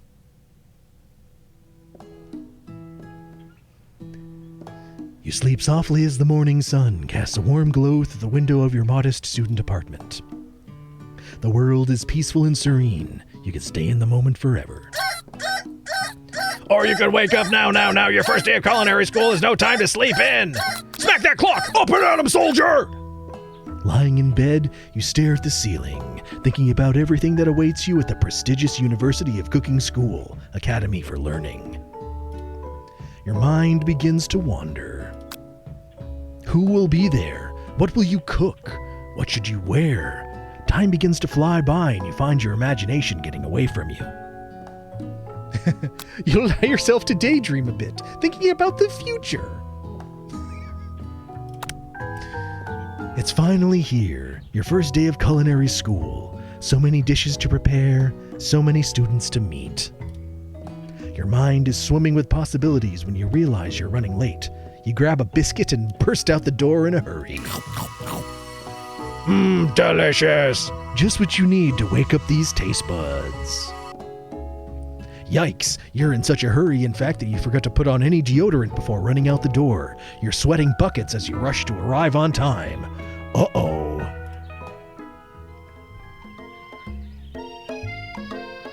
Standing in the quad, you gaze upon the magnificent University of Cooking School Academy for Learning.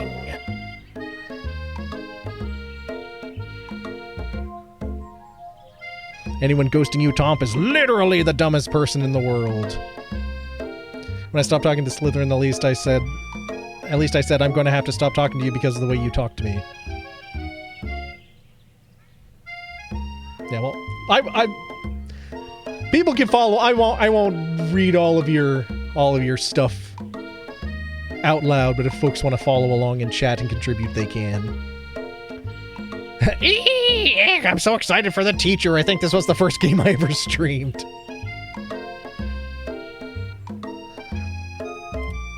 Here comes your lifelong best friend forever, Miriam. She's the most adorably awkward person you've ever met, and you absolutely love her for it. All right, as we are known to do, we're gonna have to voice our characters here. So, looking at Miriam, I'm trying to think of who we could channel voice-wise for the voice of Miriam.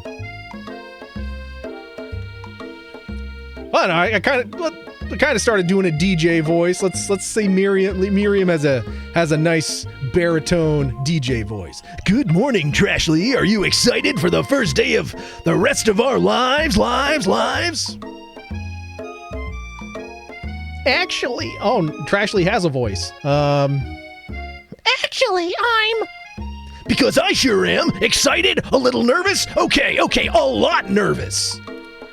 What the? It's just that. This morning, I made breakfast for myself, but, well, when I ate it, I couldn't taste any love in the food. What if I'm no good? What if I fail? Classic Miriam. Raised by MasterChef parents, she always held herself to a very high standard.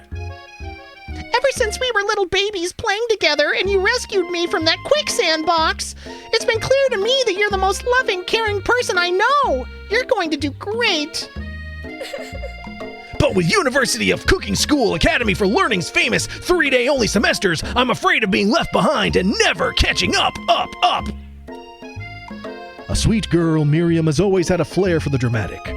This summer, she got so nervous about her first kiss that she chipped a tooth practicing on a mannequin. Should you pep talk her or change the subject to give her some relief? We gotta hype her up. We gotta hype up our BFF. Remember last month when you saw that fortune teller and had our tarot cards read? The lady with the mask who gave me nightmares? I've been trying to forget. I know she looked spooky, but she was so sweet, and she told you that you were destined for great things. Remember that card with the fancy-looking tower? And the other card featuring the handsome fellow in the red suit? I've been waiting for so long to meet a handsome fellow I could call my own.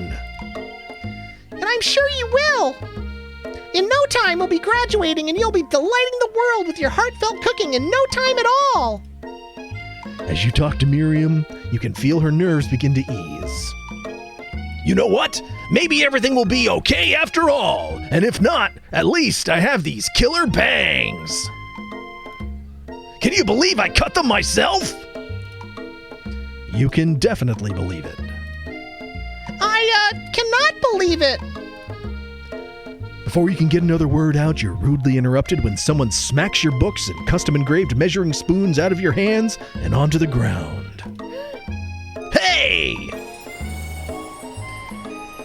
It's Ashley, your arch-rival. She's totally evil, but you can't help but be filled with jealousy. She can get anything she wants, and she knows it.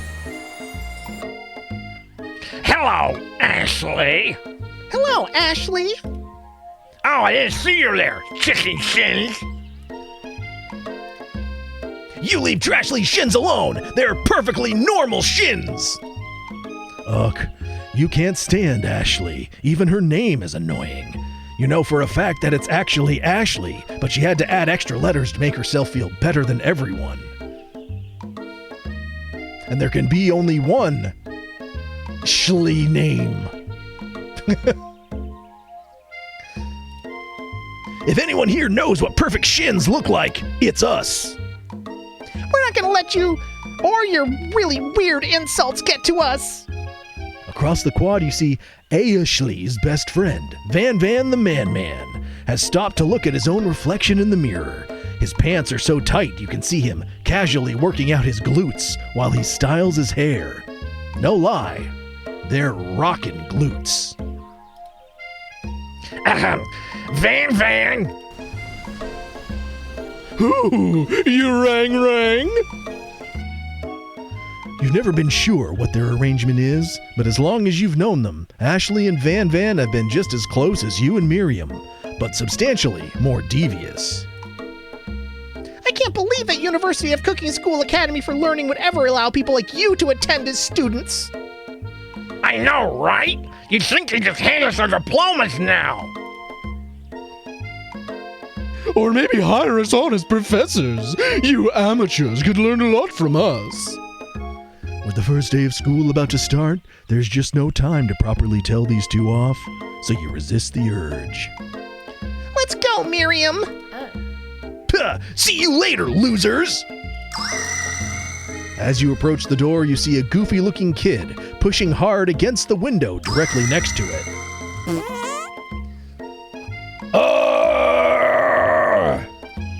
Oopsie! I think it's broken. You reach forward and easily pull the door open. That should do the trick. I love you! I think you mean thank you. My name is Pop. I was named after my Pop. He's old. Could someone like this also be a student at the school? He must be one heck of a chef. Also, his name tag clearly says Bob, but I guess he's reading it upside down. Hi, Pop. I'm Trashly, so... Are you gonna make me hold the door all day? No! And with that, the young man walks into the building ahead of you. Is it just me, or is he kinda cute?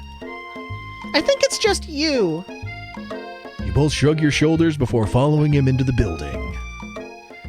You stand at the edge of the room unsure where to sit. Other students wander in and keep themselves busy chit-chatting. A scruffy-looking pooch takes his place at a podium at the front of the class. Adorable.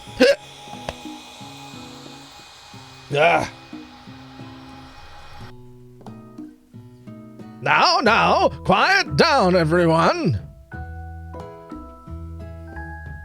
Who is this unreasonably cute pup, and why is he in our culinary class? You must be Sprinkles, head instructor and CEO of USCAL. Please call me Professor Dog. I may be cute and little and fluffy, but I still demand respect. Woof! Professor Dog. What? A cute dog is our professor? This is the best school ever. I guess only a dog's nose is capable of picking up all the nuances of fine dining. Out of nowhere, wind begins to rush around you as a swirl of cherry blossom petals fill the air inside the classroom. I'm chilly. Someone close the window. And then, he walks in. You're immediately swept up in the aura of this new student and his remarkable goatee. Who knew anyone could be so handsome? Time stands still. He's baby toe beans. Oh my god, the beans. It's him! It's... If it isn't my favorite student, Harland! Colonel Sanders interrupts Sprinkles. Sorry, Professor Dog, before he can finish his sentence. Please! Oh, no. Now we got so many goddamn voices. All right, we need a Colonel Sanders voice. Jeez, I don't know. I already used my old man voice.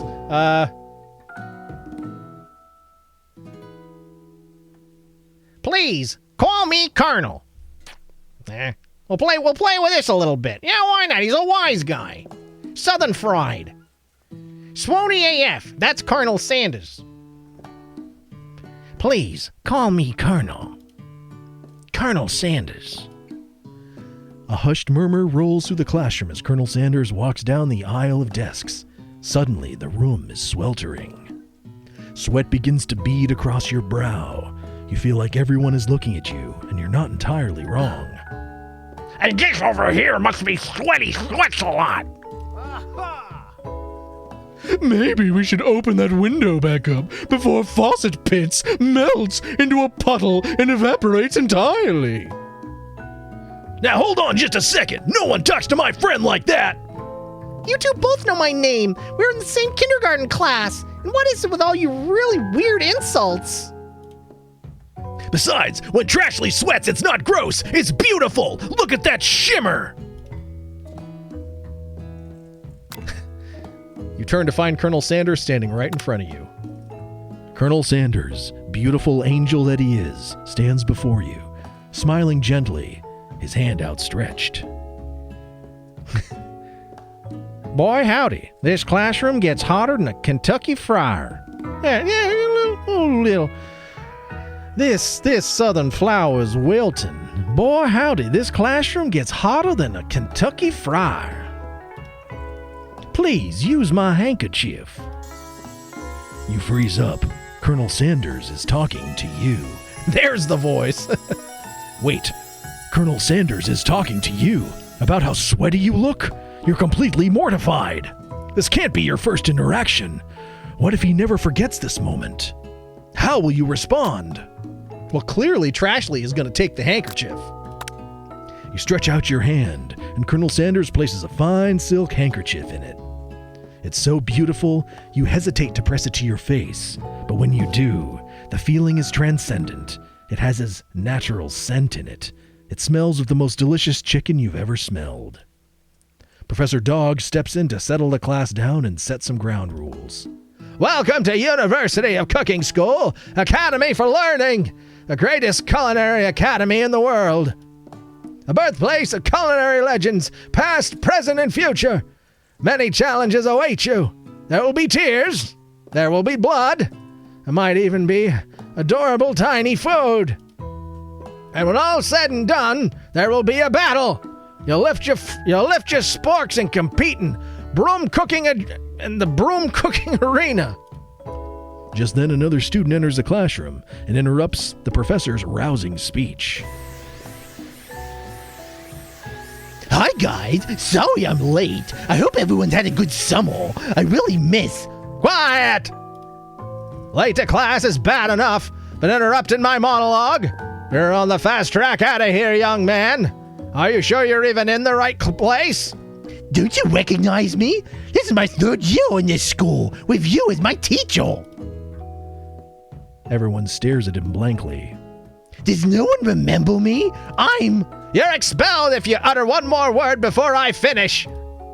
Let that be a lesson to you students that tardiness is unacceptable. Much better than your first. Yeah, well, sometimes you get there.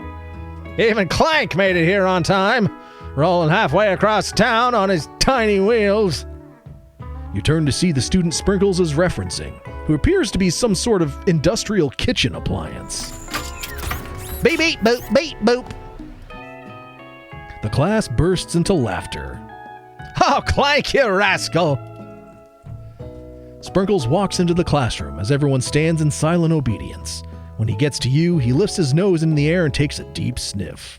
Huh, your diet is lacking. Based on what I'm picking up here, you definitely need a multivitamin.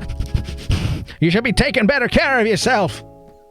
You've never had a talking dog as a teacher before, but Sprinkles' reputation for being smart but tough is well known. You decide to try and butter him up by giving him a treat from your pocket. But what kind? Ooh, beef treat, rubber ball, or chicken snack? Well, we're in class, so probably the ball isn't appropriate. It's not ball time. I'd go with chicken. I was thinking chicken as well. So, all right, chicken snack. You reach beneath your apron and return it with a chicken snack in your hand. Sprinkles' eyes go wide as he locks onto it. 'Cause KFC. his favorite. Well, well, well, I think there might be some competition for new star student. The furry professor immediately devours the snack, leaving your hands slick with a coating of warm doggy drool. You see the other students eyeing you jealously, but pay no mind to them. If they wanted to succeed in life, they should have learned the importance of carrying a range of dog treat flavors on them at all times. Settle down, young chefs. Take your seats and prepare to have your minds open to the amazing possibilities of culinary creation. As everyone rushes to claim their favorite seats, you're left standing at the front of the room. Only 2 options remain. Hey, Trashley, there's still a seat here! It seems that no one has claimed this seat next to me, if you're interested. This Southern Belle is wilting.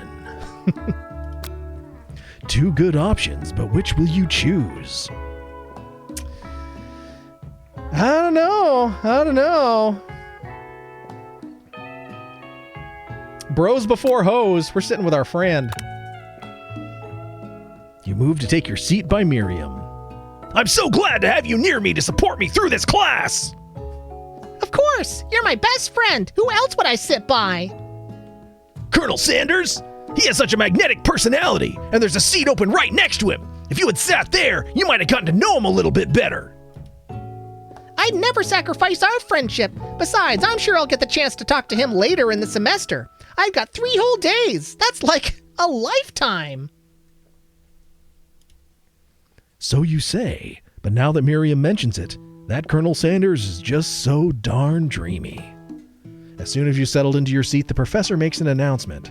Think fast! It's time for a pop quiz! Yeah, a quiz about me! This incredibly important and surprisingly short quiz will tell me if you're ready for life at culinary school. Keep your knives sharp and focus sharper. Here comes question number 1. If train A is traveling to point B and train B is traveling to point A, how important is it to wash your hands before cooking? Extremely, looking at you, Pop. That's right. Forest is to tree, as chicken is to... A forest is full of trees, a chicken is, I guess, full of feathers. That's right. What is the most efficient eating utensil ever created? Clearly it's gotta be the spork, because this is KFC. That's right. What food is best for a broken heart? Camel meat. A pancake that looks like a silly face. Anything as long as it's prepared with love and not too much salt. Sure. That's right. Is Sprinkles a good boy? Please, God. He's a talking dog that teaches at culinary school. He's the best boy. That's right. Your total score is perfect. 5 out of 5. Wow, be honest, did you cheat? You look up to see that Colonel Sanders has been watching you tally your score. He's impressed. I know we just met, but I have to confess, I think you have a beautiful brain. Hot diggity, Trashley, you just scored some major Colonel Sanders points with that performance. May I have your attention, students? I have an important announcement to make. Time for lunch! Wow, the cafeteria is as nice as any restaurant you've ever eaten at. It makes sense that a school dedicated to cooking would also be serious about eating. Fates! Welcome in, Fates!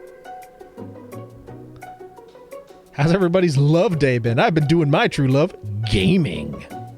Sounds like a good day. A delicious fragrance wafts through the room and tickles the end of your nose. Your mouth waters. Do you smell that? That must be our lunch. It smells crazy good. Everyone, can I have your attention? Is it about lunch?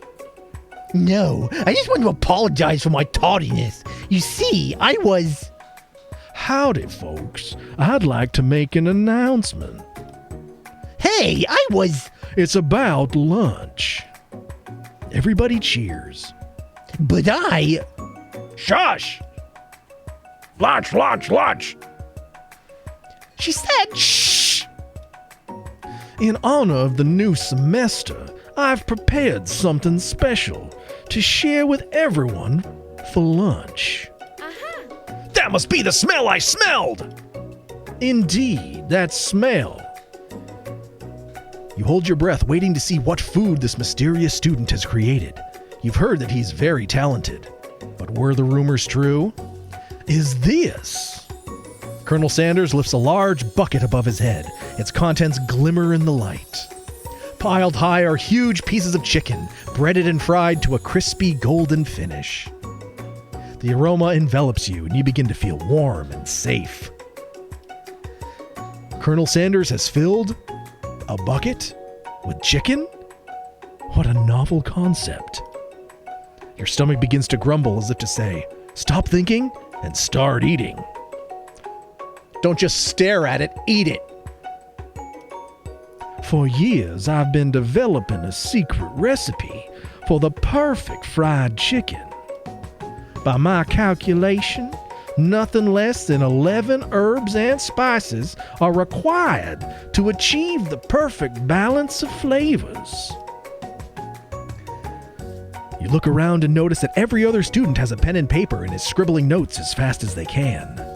But that's all I'll say about that. What? You think we want your stupid secret recipe? Dude? Pshaw! Nah, my dude, nah! I'm just drafting a last will and testament in case one of those ingredients is poison. Got him. He looks around nervously to see if anyone else is laughing at his sick burn. You wait to see what zinger Ashley has prepared to follow up, but she suddenly takes a different approach. Yeah, I was just like writing in my diary.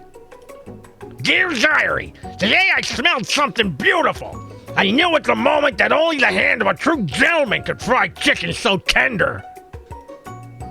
You see her body language shift from bitter and evil to sweet and innocent as she glides closer to Colonel Sanders. She realizes that he is destined for greatness and fame with cooking skills like this. She wants him all to herself. Oh, please.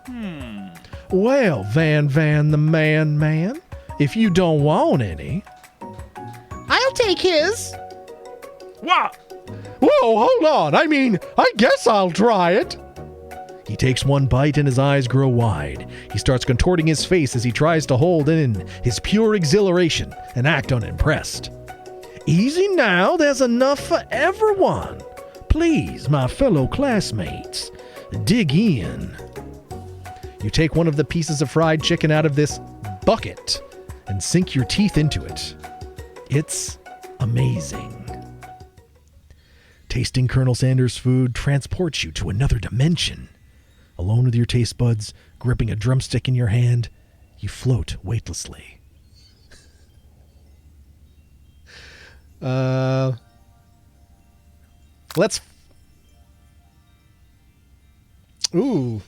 choices. We could focus our mind and meditate on this moment, try and identify every flavor. We could savor the moment and everything that it tells you about Colonel Sanders' culinary heart, or swim towards the light.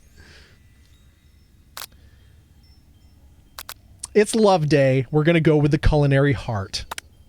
The flavors in your mouth are beautiful, pure, heavenly. What a guy! Alone with the flavors, you feel something that can only be described as love. For a man, for a flavor, are they the same? After tasting his food, you try to get some one-on-one time with Colonel Sanders. We approach. Colonel Sanders smiles ever so softly as you approach. He stops what he's doing and allows you to break the silence. Colonel, I wondered if I could talk to you for a second. Anything for a fellow chef. What exactly was on that chicken? How bold to come out and ask. It's an idea I had for a new combination of flavors that will make me my fortune and establish my legacy for all time as I open a chain of highly successful fried chicken restaurants. No big deal. It's just that you and me here talking. It's just you and me here talking. I can keep a secret. In fact, I've got some of my own I'd be willing to trade. What's the rush? The semester's only getting started. We got 2 more whole days to get to know each other. Not gonna lie, I feel kind of shitty right now. Don't know why. I've been getting weird paradoxical headaches lately. It's numb and throbbing, but doesn't really hurt. It only really happens around the time I try to get ready for bed. Well, that's no good. Are you getting enough fluids and enough electrolytes? He's clearly not going to give up so easily, but it doesn't hurt to be persistent. You know what they say about secrets, Colonel? Shouldn't learning be fun? You got moxie, I'll give you that. Colonel Sanders looks both ways to make sure that you are truly alone, and then leans in. You can feel his warm breath as he whispers.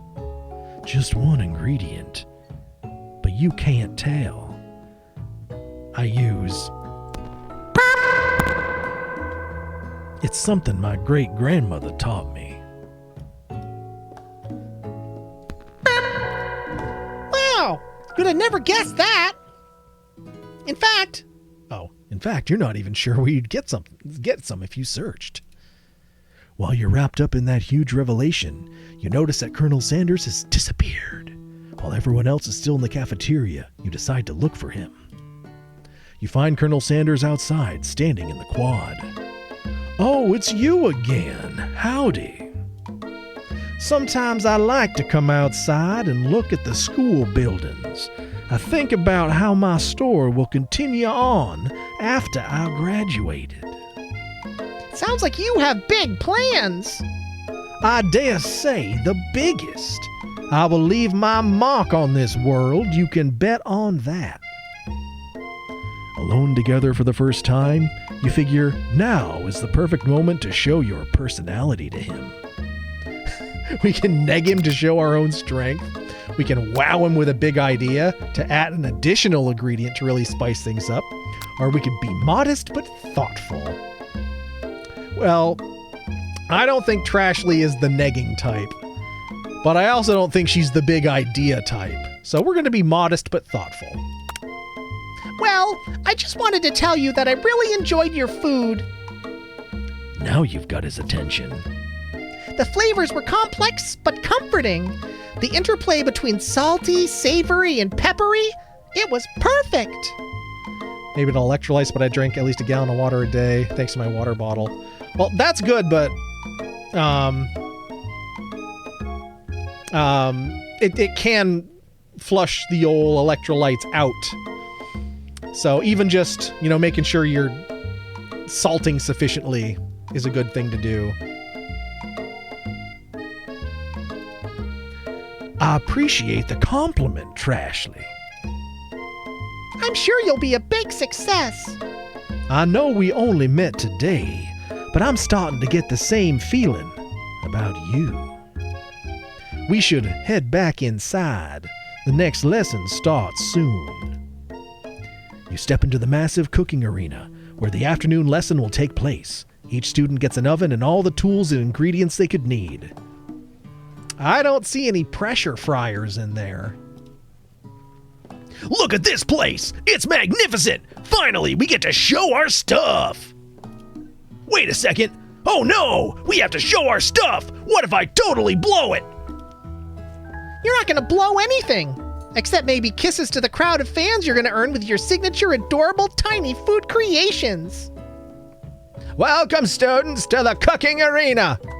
For today's lesson, we'll be cooking with partners. Hurry up and pair off! Naturally, Miriam looks over at you, but unable to control yourself, you pounce on Colonel Sanders. Hey, Colonel, would you want to tackle this lesson as a team? A team of 2, that is. Me and you, if that wasn't clear.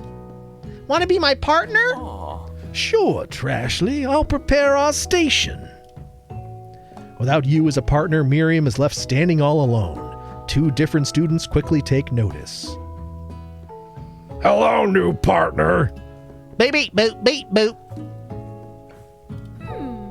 Oh my, 2 potential partners? I'm so sorry, gentlemen, but I don't know who to choose. It looks like you'll have to pick for her. Friend duties can be a little awkward, but that's the price you pay for not being alone forever. Who do you want to ask to be Miriam's partner? I'm kind of leaning Clank. What do we think? What do you think? I'm going to take a quick drink here to wet the whistle, so throw either Pop or Clank in the chat.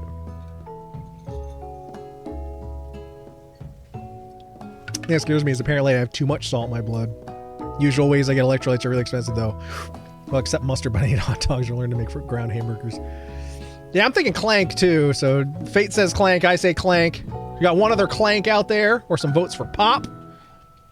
Make sure you're mixing up what you drink and keep active. Drinking that much water and not being active, you'll start to retain it and could get blood clots. Ugh.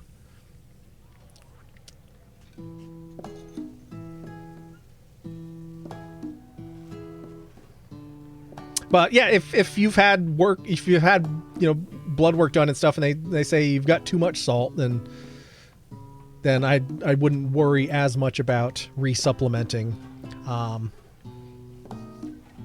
But maybe other electrolytes are worth looking at. Something with like potassium, magnesium, and the others that aren't sodium.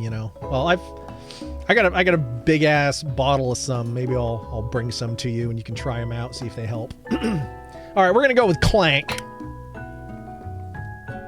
Sorry, Pop, but I think Miriam would be partnering with Clank today. It's okay. I already ate. It's not entirely clear if Pop has any idea what the point of school even is at this juncture. Clank is clearly excited to have some attention. He heats up and begins to roll back and forth. Oh, Clank is a pressure fryer. He's got on top that's what they cooked. That's what they cooked the Colonel's chicken in. Beep beep boop beep boop. Hold on there, fella. We don't even know the assignment yet. Technically, Clank might not have a face, but there's something charming and earnest about him. Bees. Tissue? I hardly know you. Clank judders and a panel shakes loose. You get the impression that this is a sign of affection. Looks like the two of you will be just fine. Now it's time to focus on your own cooking classwork. All right, you two, for today's lesson, we're going to keep it simple. Pick a basic dish and divide up the steps. No chef is an island. It takes 2 flints to make a fire. You get the idea. Which dish do you suggest to your partner, Colonel Sanders? Steak tartare. Using octopus will blow Colonel Sanders' mind. Come on. Mashed potatoes and gravy.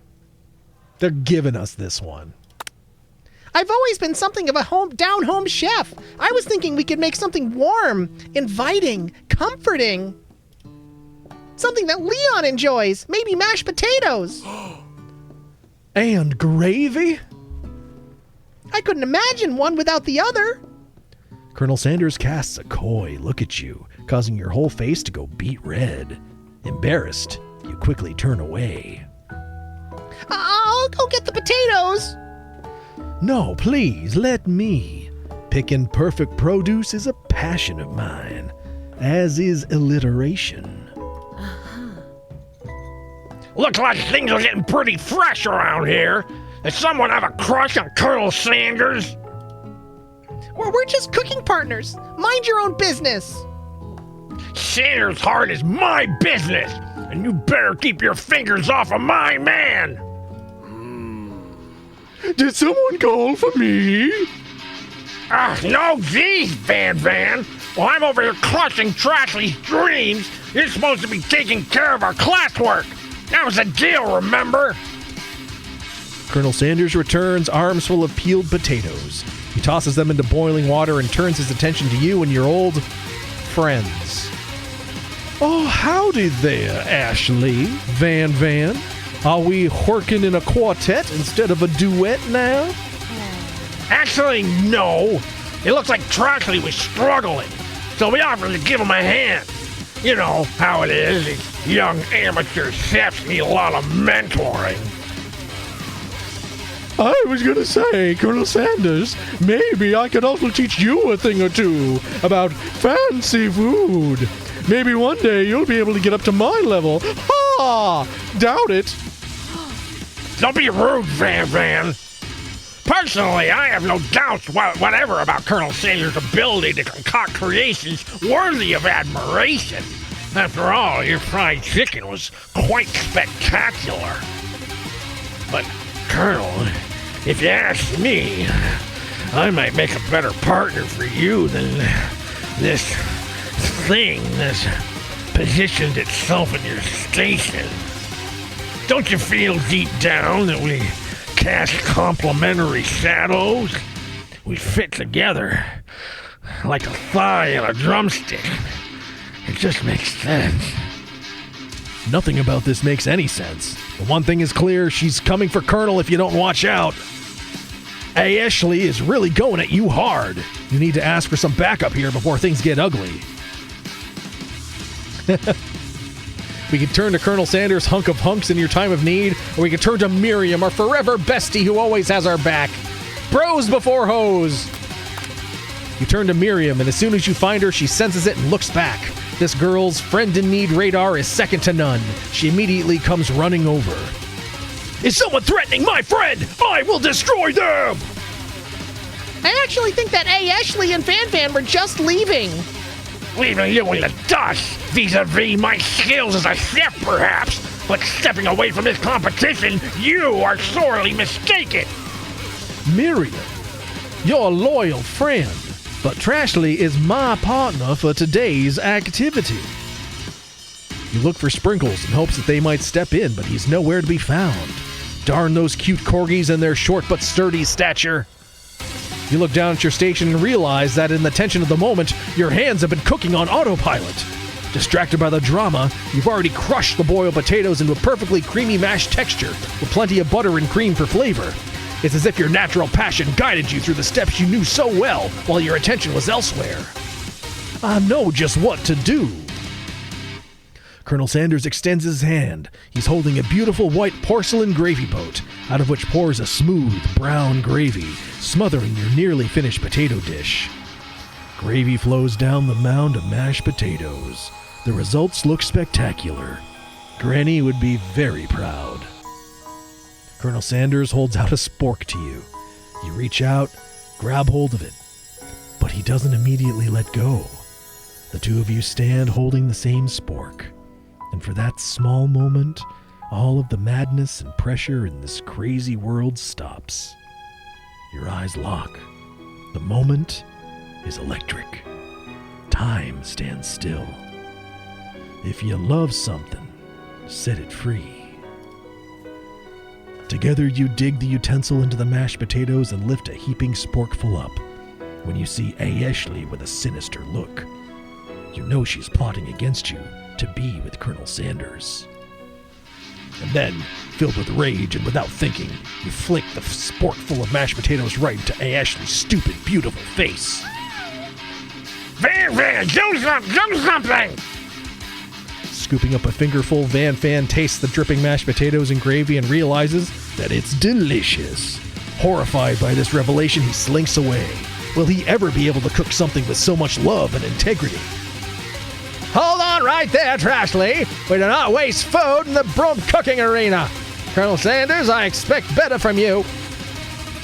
If you throw one more spoonful, you both better be prepared to eat it from wherever it lands. Hi, that's Potato Face! Van Van rushes back over, a covered dish in his hand. Mashed potatoes with gravy? Pathetic! In just a few minutes, I've prepared a full meal. Gaze upon my specialty, braised tentacle of octopus in my silky saltwater sauce, plated on a battle axe forged by my supreme chef ancestors. I'd try that. You've ignored my food. You've ignored me for too long. This ends now. It is I who will have the first bite, and you will all look on with envy.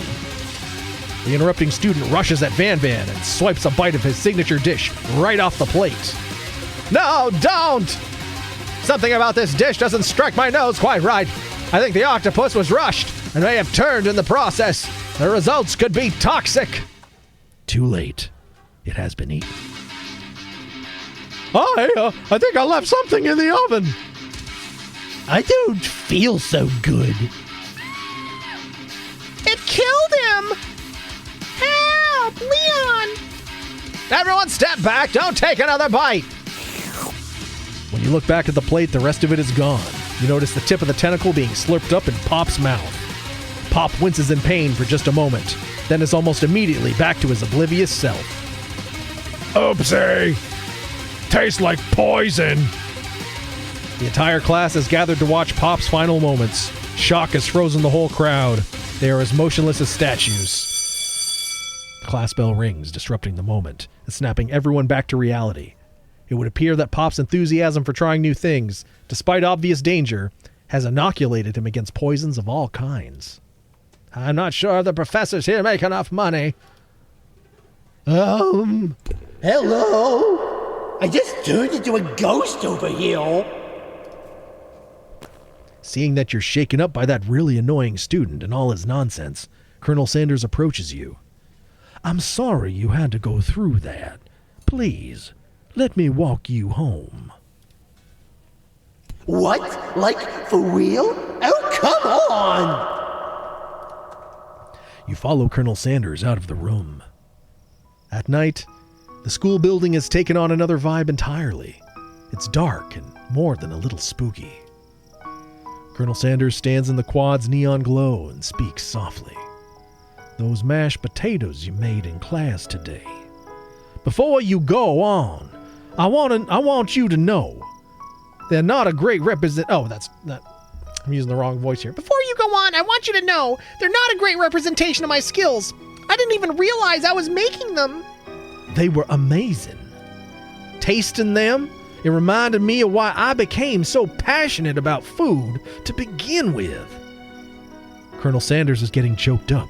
Cooking is obviously important to him in a way that you find inspiring. Now might be the perfect time to tell him you're developing feelings for him. Colonel Sanders? Yes? Trashley? There's something I need to tell you. Hold it right there! There's something I need to tell you first! Oh, jeez. You see, when I was just a boy, I had a dream that one day I'd be the greatest chef the world has ever seen. And every day since, I've been working towards that dream, day and night, never stopping, never resting, also lifting a lot of weights, like so many weights. You should follow our dreams with all of our hearts, that our soul may grant them like wishes floating on a shooting star. Heard a great joke that fits my opinion on Valentine's Day. My girlfriend is like the square root of minus 100, a perfect 10 and imaginary.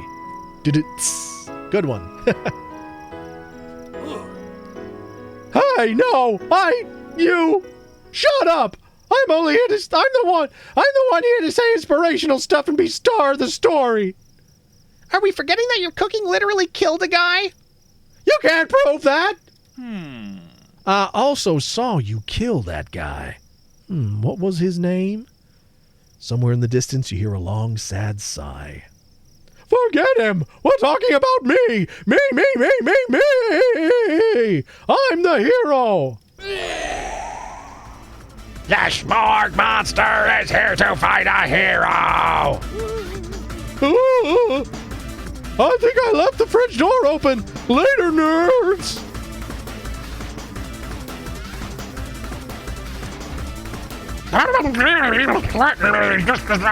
Oh, that's Colonel. There, dang it. How dare you threaten me just as I was letting down my guard and connecting with another chef on an emotional level? Be afraid. Be very afraid of me, because I'm a monster, see? Is he rhyming on purpose, or is that just a coincidence? But before you can discuss syntax any further, it's a turn-based fight sequence. What will you do? We will attack. You decide to go on the attack. Which attack will you use? We're gonna cook with love. Cook with love does 1 damage. It just got real. That attack really upsets Spork Monster. Spork Monster goes on the attack. They spit hot gravy at you. You take 1 damage. We're gonna attack. It worked last time, right? Cook with Love does 1 damage. Spork Monster won't forget this. Spork Monster is really feeling threatened by your attack. Spork Monster focuses their mashed mind and draws in energy from Mother Earth itself. They grow larger and more intimidating. How will you respond? We were going to attack with love. Cook with Love does 1 damage. At this rate, the semester will probably be over before this fight is. Spork Monster is no quitter. Buffed up and ready to rumble, they go on the attack once again. Spork Monster uses Utilitensel. You take 2 damage from the attack. If you take much more damage, you're not going to survive the battle. Attack again. Cook with Love does 1 damage. Spork Monster is oozing cheese sauce onto the lawn of the quad. I wonder who's going to have to clean that up. Feeling vulnerable, Spork Monster prepares for its ultimate attack, Rounded Edge. Vile villain, your reign of terror stops here. Colonel Sanders summons the energy of 1,000 chickens. Pot Pie Power Pinch! Pot Pie Power Pinch does 10 damage. Spork Monster is defeated. You saved me! An injured Spork Monster spews steam into the night. Let's spare this wretched beast. You manage to tamp down your disgust at the sight of this gnarly beast, long enough to realize that he is still a living creature with a pure soul who deserves your pity, not your wrath. Screw Captain Planet, he's Captain Poultry. Be gone, beast! And don't you dare come back for a follow-up encounter tomorrow! Forgive it this, and I certainly won't be back, like you said. The Spork Monster scuttles off into the night. The defeated monster left behind a special item. It appears at first to be a cookbook, but upon closer inspection, it's so much more. It's a book of magic spells with a golden chicken on the cover. You open the cover and find a library card tucked inside.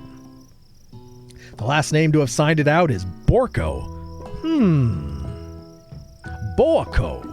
That name sounds strangely familiar. Your blood is pumping as you stand in the quiet of the night, holding the mysterious book in your hands. As you come down from your battle buzz, you realize that your final attack has left you completely depleted. The world around you begins to fade away. Without any energy to keep your eyes open, darkness overtakes you. The image of Colonel Sanders flashes before your eyes as you fall asleep. He must have helped you get home. In your tired state, you don't know if you could have made it without him. What a guy. You want to thank him, but you don't have the strength to utter a single word. You feel your covers being pulled up over you as you're tucked in tightly. Good night, my Colonel. In your dream, you're together with Colonel Sanders. For some reason, Sprinkles is also there, instructing your love. Dreams are weird.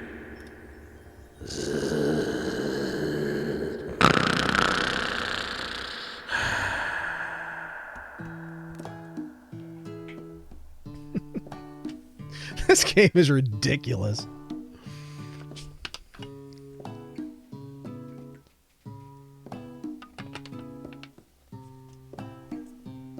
It was also free, if you can believe it or not. I didn't pay a penny for this. This is fucking free, and it's a riot. You awake on day 2 and attempt to process the wild visions you had. Were they memories or premonitions? And then there was that secret ingredient that Colonel Sanders went ahead and told you outright. Not much of a secret, huh? It's probably just because he already trusts you so much. Sure, that makes sense. We'll go with that. You meet up with your bestie in front of the school. Before you can tell her about the encounter with the Spork Monster, she launches into a story of her own. Okay, I know this might sound a little strange, but I think I might be, I think I might like Clank! Like him? Like? OMG, the snow I'm watching, this college girl is dressed as Bernie Sanders for Halloween. That's hilarious.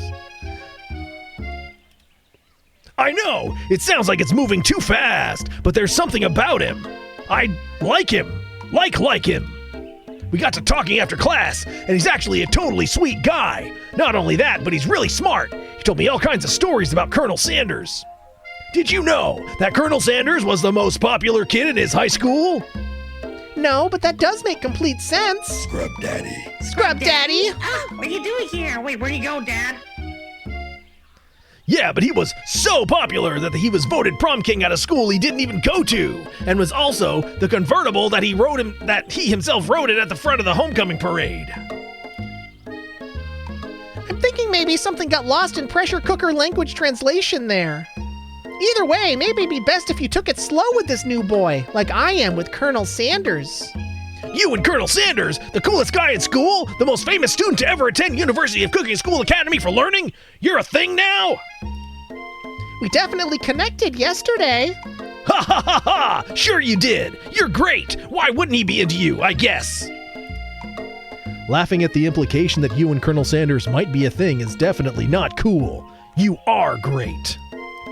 You have an idea about how to prove that your love is real. Well, if he's not into me, why did he tell me one of his secret ingredients? Your bestie's eyes light up. A secret ingredient? Yeah, I just said that. A secret ingredient. Is there a dramatic echo in here? Miriam checks to make sure you are alone before continuing.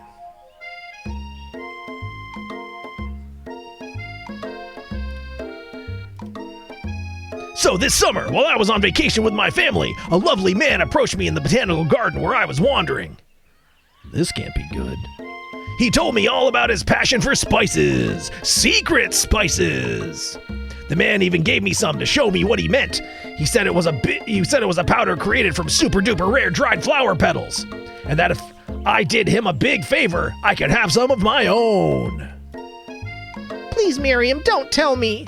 So I filled my suitcase with them and brought them home. He was so nice. He even met me at the gate when I arrived. Later, when I cooked with him, a very strange feeling came over me, and the flavor was unlike anything I'd ever tasted. I think you're being very liberal with the meaning of spices here. Whatever. Anyhow, we both shared an interest in cooking, so we've stayed in touch, you know, like pen pals. I bet he would love to know more about new spices. Well, I'm definitely not supposed to share Colonel Sanders' secret recipe, and besides, I only know the one ingredient, so I doubt it'd be much use to anyone. Please, please, please! It would mean the world to me. No one has to know it came from you or Colonel Sanders. What do you do? Should you protect Colonel Sanders' secret or share it with your bestie? I don't know. I think you got to protect the Colonel's recipe. I mean, we saw what he was capable of with the power of 1,000 chickens. We don't want him bringing that hellfire on us. So we're going to make up a fake ingredient. You quickly think of a fake ingredient name. I don't know. How about... It was Eye of Newt. I know, it sounds like some kind of witch's potion, but what can you do? Eye of Newt! Wow! Her eyes light up imagining such a thing, and you figure that you've satisfied her curiosity and she'll move on. However, she immediately turns around and does some thumb typing on her phone that you can't quite see. That's probably not good.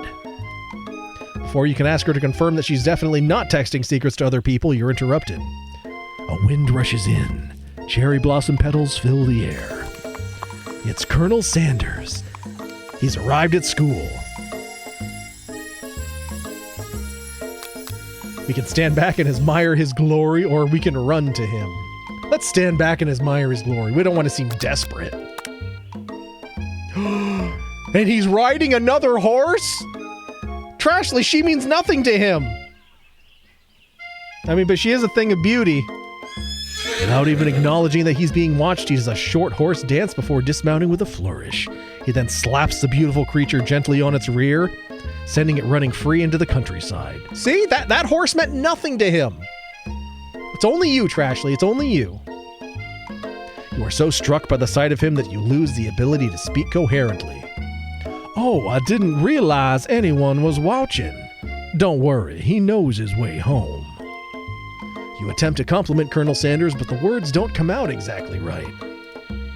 What a horseful beaut you have! I mean, gummy bear.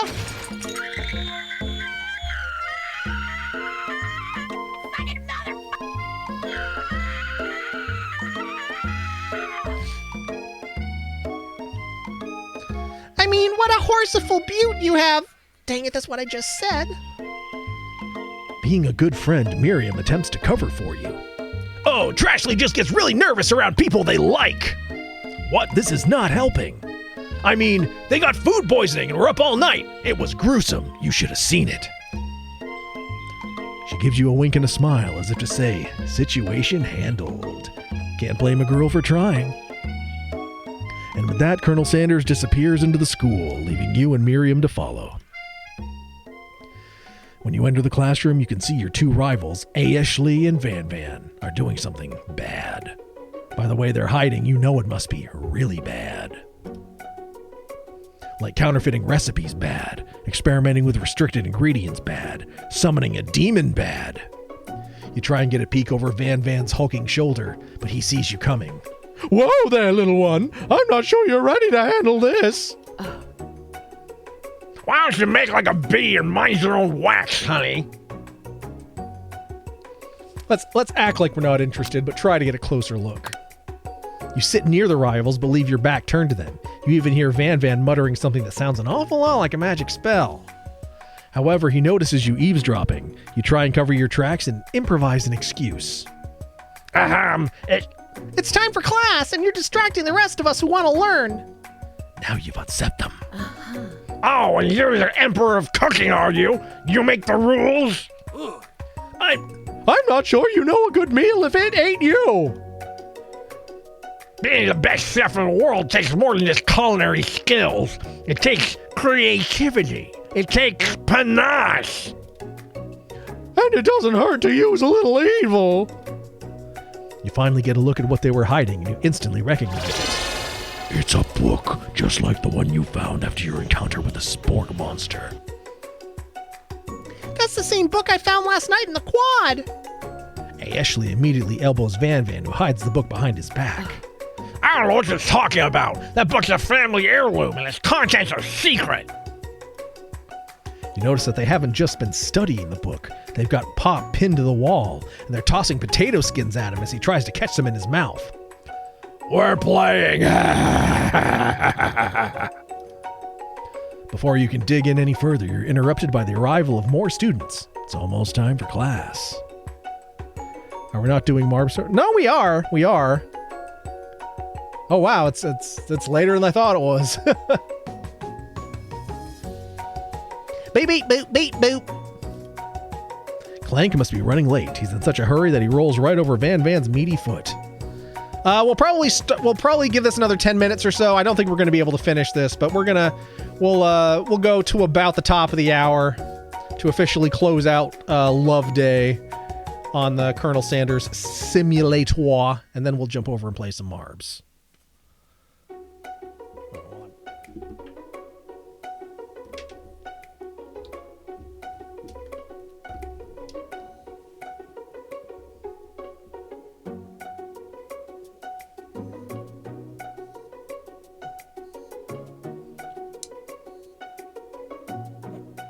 Dang it.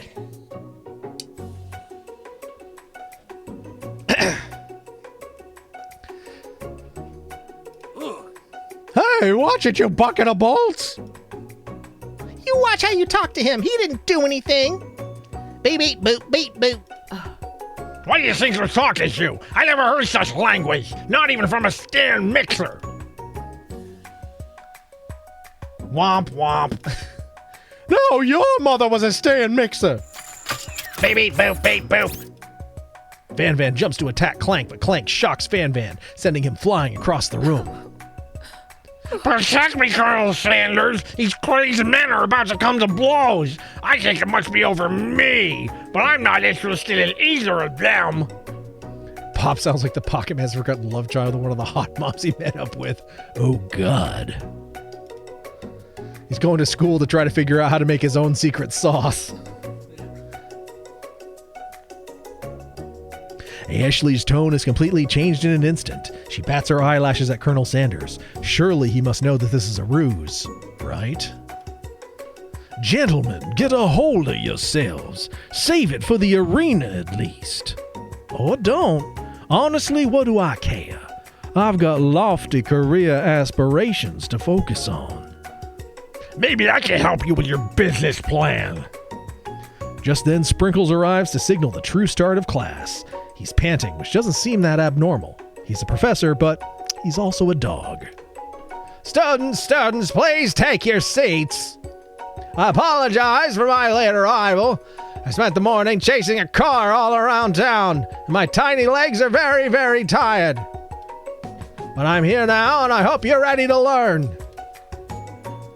Rub his furry dog belly. He loves it.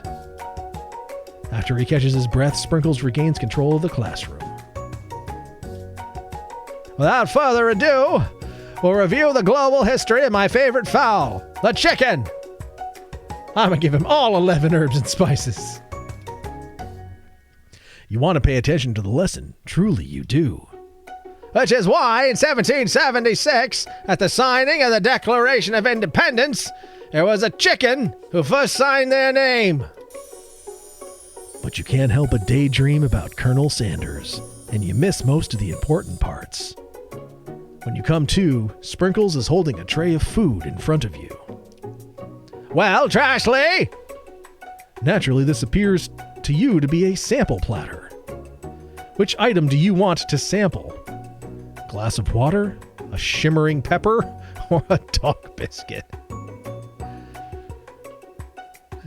Colonel Sanders, hot anime Colonel Sanders. Well, I guess let's try the dog biscuit. Because of its shape, the shape it's baked in, you assume the dog biscuit is a treat made by Sprinkles, an example of his own culinary talents, perhaps.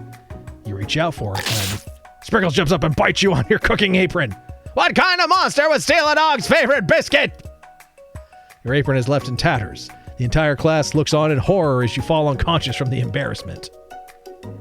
I never even got to taste it. Is this the end? You fade into darkness, but something is there. The Spork Monster. Borgo? What are you doing here? It's not your time, my friend. Your act of kindness has not been forgotten. You watch as your apron magically repairs itself. You won't have to live in embarrassment anymore. Thank you, my friend, wherever you are. Which item do we want to sample? A shimmering pepper. A brightly colored pepper stands out from the other items. It sparkles in a most eye-catching way. So, naturally, you reach out, grab it, and eat it right away. However, your body is not prepared for the heat. The pepper has triggered an intense spice hallucination. It feels like forever as you trip through the universe. My friend! Ooh. This guy again? I'm here to give you an important message. Ooh. You must avenge my death and fulfill your destiny. All you must do is... I was saying, to fulfill your destiny, all you must do is... Sorry, I've still got some spice stuck in my throat. It's fine, it'll work through. To fulfill the prophecy, you must... You feel yourself begin to regain consciousness. Oh, man. You come to and find everyone is staring at you. That pepper was the last of its kind on Earth, and now it's gone forever. You think to yourself, geez, I should pay better attention. We all make mistakes. I'm sure he'll forgive you someday. Come on, it's time for lunch. Before anyone can relax, the cafeteria lights dim, and your rivals enter to make a dramatic announcement. I'm done the lift tonight, exhausted. Well, good job getting out there, Mayor Bear. Go home and rest. Ew. I have to cover Little Ninjas classes in the morning, and I'm exhausted too. Night on. Night Tom!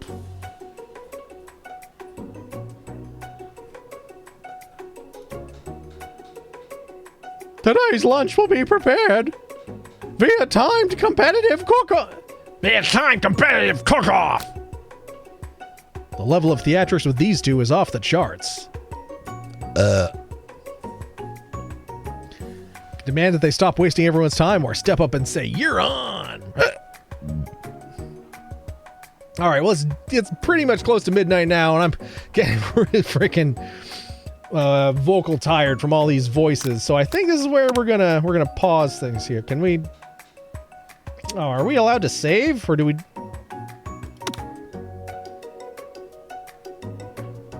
Oh, I don't know. I don't see any save function.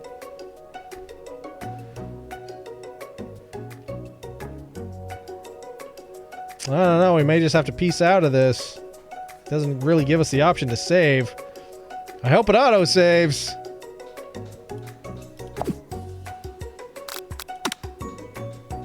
All right. Well.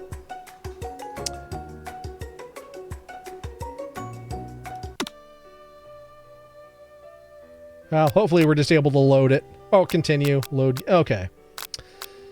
Cross our fingers and hope we got it. All right, everyone. Well, that was I Love You, Colonel Sanders. We got about halfway through it, but yeah. It's free. It's free on Steam if you want to check it out for yourself. Hashtag not sponsored, but holy moly, that was freaking amusing. So, all the folks that are still here, still hanging out, guess what time it is? That's right, calling all Marb Stars, calling all Marb Stars. Get those Marbs, polish them up, bring them down to the service desk. It's time to play Marbles on Stream. That's right, it is time to play Marbles on Stream. Oh, yeah.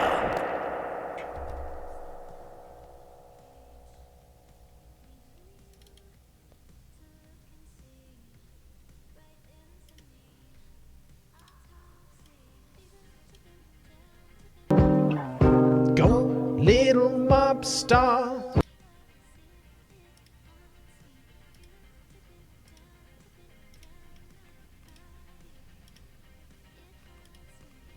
A doot.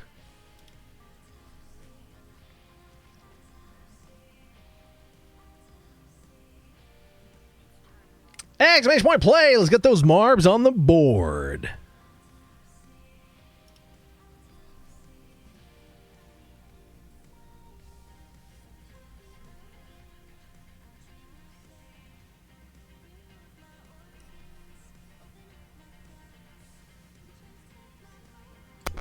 All right, paging Seema, paging anyone else hanging out. It is time to play Marbles on Stream. That is right, it is time to play Marbles on Stream. Oh, yeah. All right, we got Fates, Phoenix, and Mare Bear on the board.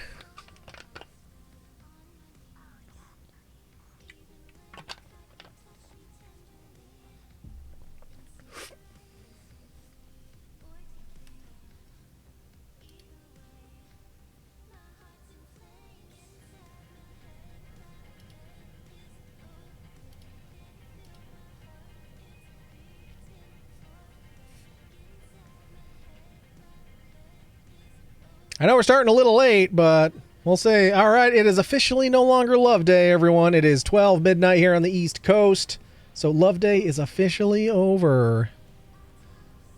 But exclamation point play, everyone. Let's get those Marbs on the board. Not sure if we still got Waddy, Seema, CP Geek, HB. I'm trying to remember who was here earlier. Jim's still here.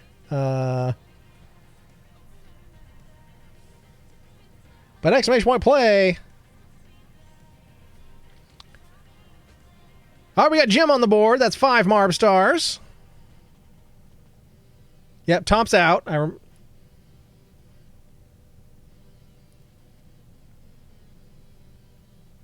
I think we could have gotten through the entirety of the Colonel Sanders game if we didn't have that side mission with going through the Snow Days series, but I also didn't realize when I decided I was going to do this last week that that it was the Snow Days anniversary. Although I guess I should have, because it was the Valentine's Day storm. But well, we had fun. We got to share some lulls. But exclamation point play, everybody. We got 5 Marb stars on the board. Are there 3 more out there that want to roll? I hope it's not too late for Seema. But paging Seema for Marbles on Stream, if you're out there. Paging Seema. Also paging Crystal Lamp. Paging CP Geek. Paging HB. Anyone else who was out there? Exclamation point play. World record on this course, 2 minutes, 37 seconds, set by Diet Bob.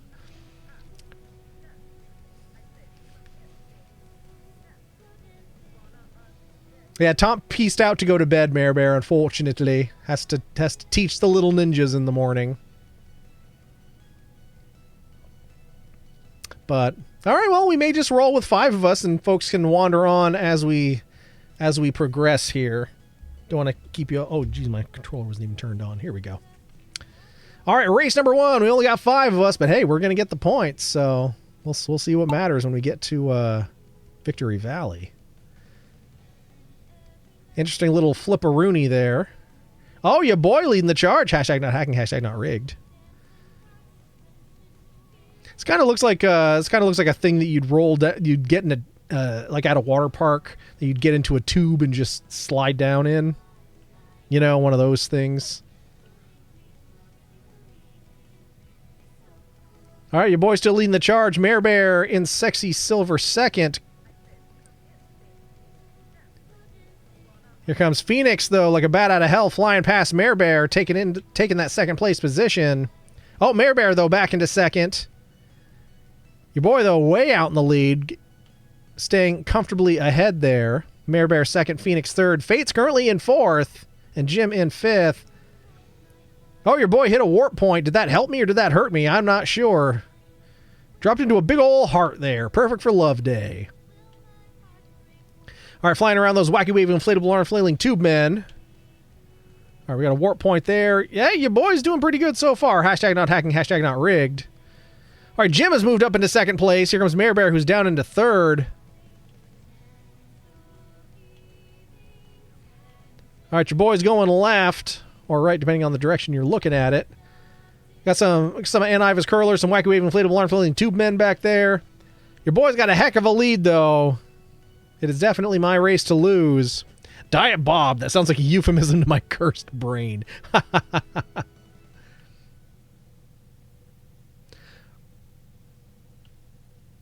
Ooh, would you like a can of Robert, or perhaps you're more of a Diet Bob kind of person?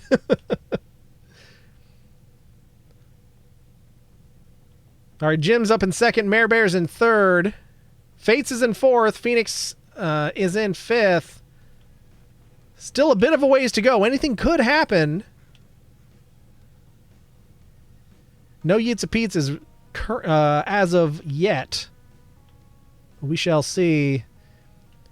And Iva's curler, though, knocking Jim back. Mare Bear has moved back up into that sexy silver second. Oh, now closing the gap. Mare Bear racing me to see who can finish first. Oh, no, your boy stumbled. Mare Bear moving into the lead there. Your boy was on track to finish first, but Mare Bear's like, no, you got to be quicker than that. Oh, now getting through the paddle wheel. Your boy slowed down. Jim into that second place spot. Oh, now Mare Bear got to get around the tires here. Looks like the rubber's preventing a fast finish.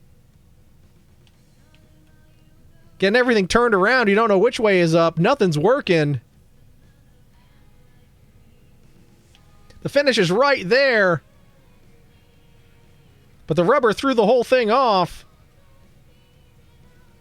What the heck? All right, well, we're all just kind of pushed into the back there. I don't know what the heck we're doing. Where the heck am I? Am I stuck in the paddle wheel? Oh, God. No, I'm trapped forever under Ann Ivis curler. Oh, no. I think this is a forfeit here. I don't think any of us can get there. Oh, Mare Bear! How the hell? Okay, through some sort of magic, Mare Bear finished and saved the world. Saved all of us from a purgatory worse than death. So thank you for finishing, Mare Bear.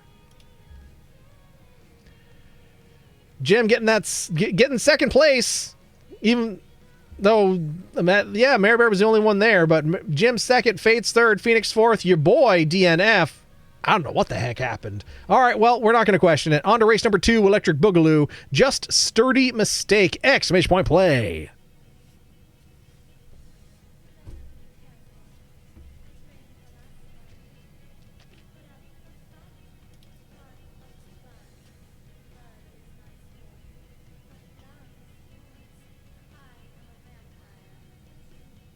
All right, we got Phoenix on the board.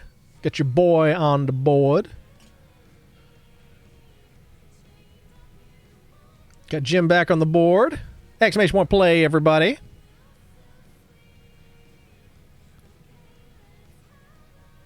So for our Marb Stars from the previous race, we just need Mare Bear and we need Fates.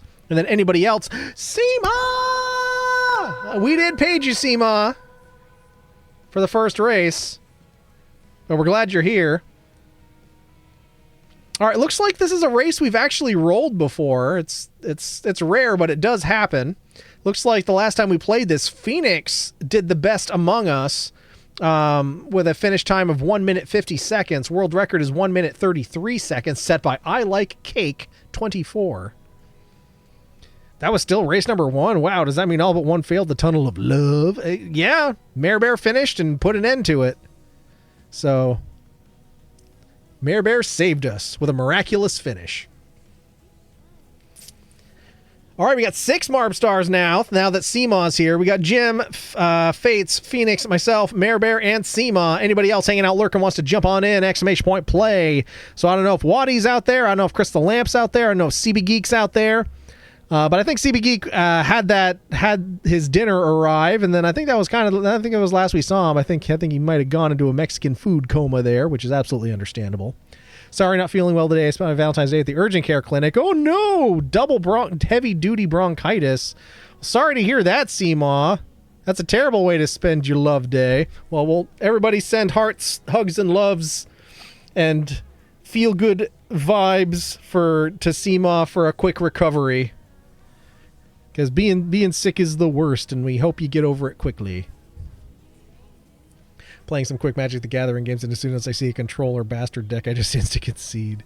Oh, we got HB! HB bringing us up to 7 Marb Stars. Hope you had better, Seema. All right, well, if there's one other Marb Star out there who wants to jump on in and open up that coveted 8th place position, as well as the possibility of hat tricks, we'd love to have you roll with us. ! Play is all you got to do. It is getting a little late, though. I understand. So I'm not going to keep you here all night, but we're going to get rolling here. Just so we can get through this 5-race Grand Prix and let folks get on off to Dreamland.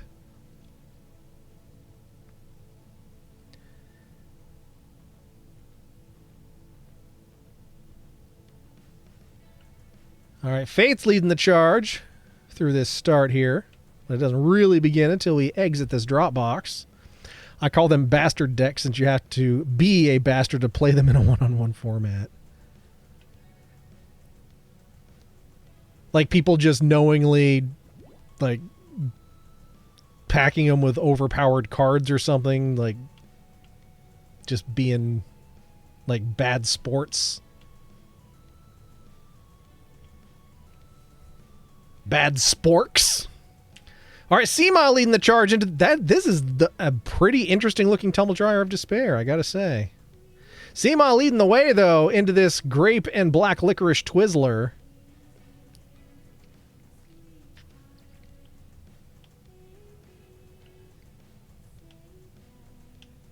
Seema not letting sickness get in the way, showing us how it's done. Fate's taking the elevator instead of the stairs. All right, we got to navigate through Tars in the middle here. I remember this course now. Oh yeah, Tars has got to fling us to the finish. Okay, yeah, I remember this. I remember this race now, or this course. It's reliant on getting kicked by Tars through the finish. All right, Seema missing the kick point there. Oh no! Oh, missed the ramp. There's Fates. Oh, misses. Jim! First one through. Jim with the W. Phoenix second. Oh, and Fates getting Yeats a Pizza. Well, it's our first Yeats a Pizza. It's one part of the hat trick. So far, Jim and Phoenix are the only ones that Tars has managed to successfully kick into the finish. Oh, and there's your boy rounding out the top 3. We're also racing the Flames of Oblivion now. Oh, here it comes. The rest of us going to get through, or is the Flames of Oblivion going to claim us? There's Seema for 4th, HB 5th. Now we're just waiting for Mare Bear to finish. I know after you finish once, it takes a little longer to finish the second time, but can you do it, Mare Bear? There you go, Mare Bear. Just had to focus a little. And Jim with the W. All right, Jim first, Phoenix second, your boy third, Seema 4th, HB 5th, Mare Bear 6th, and Fates getting a little Yeats a Pizza there. Let's move on to the next race. Race number 3, halfway there, Amazing Freaky Marbletopia! Exclamation point play. No, worse. Kill spells and control cards are fine in a 4-player game since you have to account for everyone else. In a 1-on-1, it's basically solitaire since anything you play, they just say fuck you and kneecap you. Oh, yeah, so just being bad sports and just like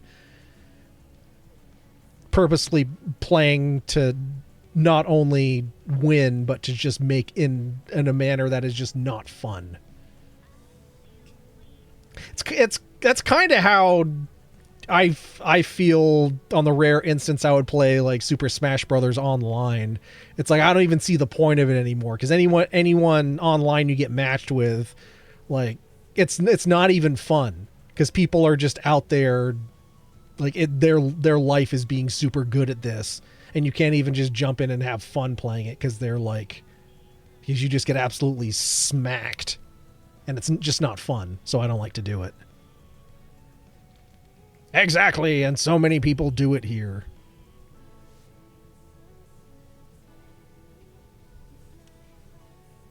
It's like they're the Ricky Bobby mindset. If you're not first, you're last. You gotta win, win. But exclamation point play, everybody. That's why I never got into FPS games too. That and the slurs. Well, I've never online gaming in general has never appealed to me. But of course, that's probably my millennial showing. You know, growing up with Nintendo and Sega Genesis and stuff. Just it is a thing that didn't exist. Playing online, and even a lot of even local multiplayer, I wasn't all that big on. I like single player campaigns. When I game, I like it to be something that I do, you know, not necessarily against other people or even with other people, because I like to do it at my own pace. But exclamation point play, everybody. We only got 5 Marb stars on the... I suppose I should get on the board. Your boy being a bit of a hypocrite, not showing up there. All right, we got Jim, HB, Seema, Fates, myself, and Phoenix. We had HB last time. Oh, no, there's HB. Yep. All right, 6 Marb stars. Jim, HB, Seema, Fates, myself, and Phoenix. Oh, it's Mare Bear. We're missing Mare Bear. If we can get Mare Bear and one other Marb star wants to jump on in, that'll open up the coveted... You didn't change name?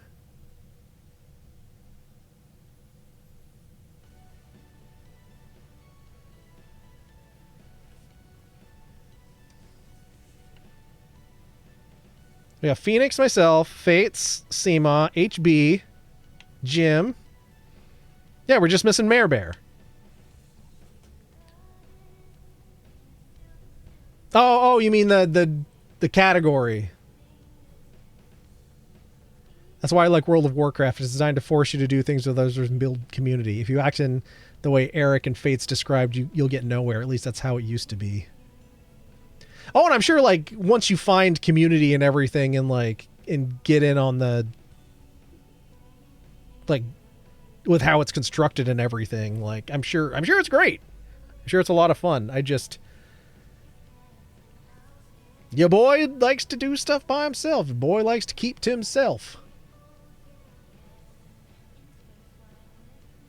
Call me a shy guy, or just call me an independent dude, whatever you want. Lord Twatwaffle, welcome in. That opens the coveted 8th place position. Nice to see you, friend. Nice to see you. And we got Mayor Bear here as well. All right, Marb 8. That's our number, 8. 8 Marb stars ready to roll. I'll sneak in and join. Well, we appreciate it. Nice to have you.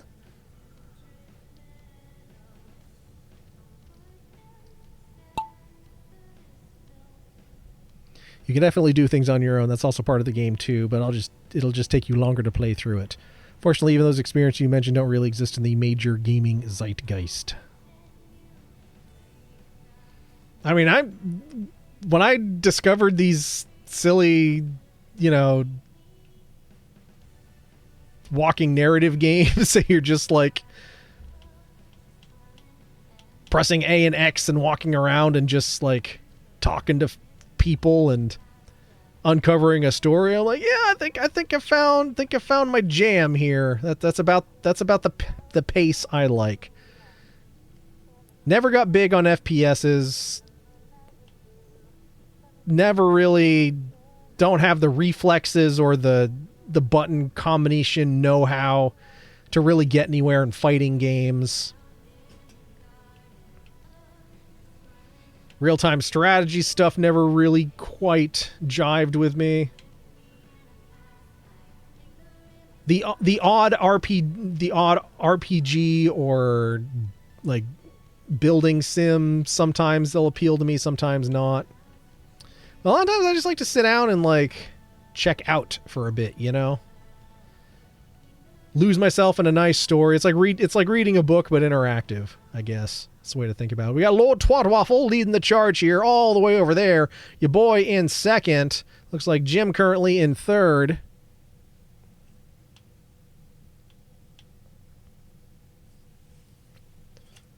But I've got another new story game in the works that I just picked up today on an Valentine's Day 86% off sale, which made by the same developers who did Tell Me Why and the very first Life is Strange, so very much in that vein. I can't remember what it's called because I didn't want to look too much into it. I just saw that it was one of their games and it was 86% off, so we've done picked that up. So we'll be adding that to the list fairly shortly. Our goal is currently to get through Heavy Rain, though. That is our primary. I've always been confused by real-time strategy as a genre. Whether I hear it, I think you're either talking RPG or roguelike. Yeah, and there's so many games now that also, like, there's less, like, hard definition of rules between styles, because there's a lot of stuff that, like, it's like this style, but also this style. It's this sort of game with elements of this, and I think it's cool and it's creative. Lord Twatwaffle still leading the charge here. Jim, though, closing the gap, but is it enough? We shall see. Funny thing I've never finished. I want to say Heavy Rain. I tried it once when I first started streaming on Twitch over 4 years ago. It was one of the first games I tried to play, but like that sort of narrative game I wasn't into at that point. But now all these years later, I'm super into that style. Oh, and Jim flying past Lord Twatwaffle at the very end there, stealing that W. But now that I'm into that sort of style, I'm giving it another chance. I'm still not entirely sold on it, but I want to give it more of the benefit of the doubt. Because again, I've heard it's overall like a really good story. It's the controls that are turned me off for the most part. HB 3rd, Phoenix 4th, Mayor Bear 5th, CMOS 6th, your boy in 7th, and here comes Fate's going to steal that 8th, getting another notch in the hat trick. Now Fates just needs a W to complete the hat trick. You bought the bundle pack that had that game with it. I bought it on its own only because I'm a big fan of another game by Quantic Dream, that the game studio that made it. I'm a big fan of their 90s game Omicron: The Nomad Soul, which featured music by David Bowie, which I have on Dreamcast. And I was like, hey, this game is also made by them. I'll check this out. But definitely not the same type of game. All right, exclamation point play. Race number 4, the penultimate race. Vibe Rockin' City. Exclamation point play.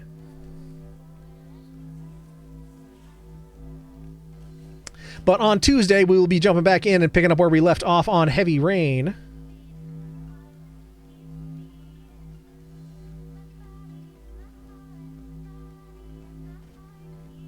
Apparently, we're a 7th of the way through the game. At least that's what CB Geek told us. CB Geek is familiar with the game, so it's good to have that sort of guide as we're going through it.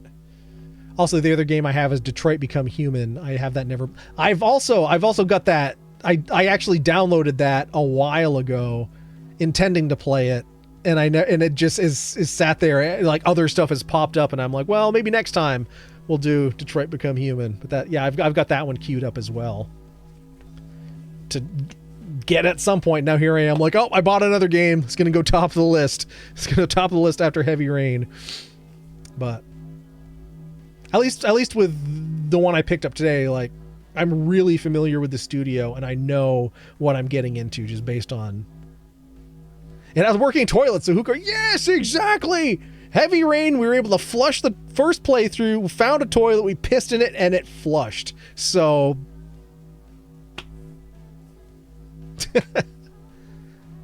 what more could you ask for?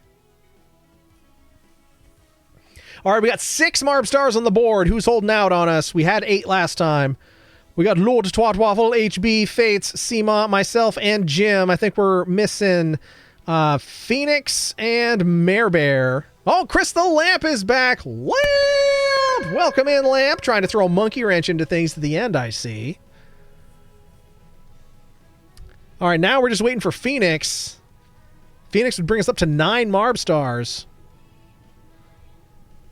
I like games like those that make you choose your fate and how the story plays. Yeah, I do too.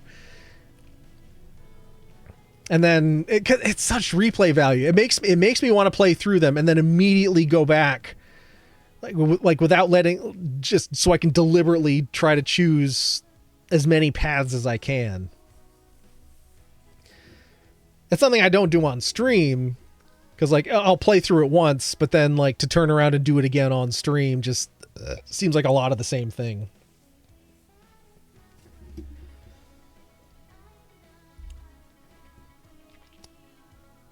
We're still missing Phoenix here. Did Phoenix peace on out? Paging Phoenix for race number 4. Come on down to the service desk, Phoenix. We don't want to roll without you, but we will. Thank you for shopping at Ames.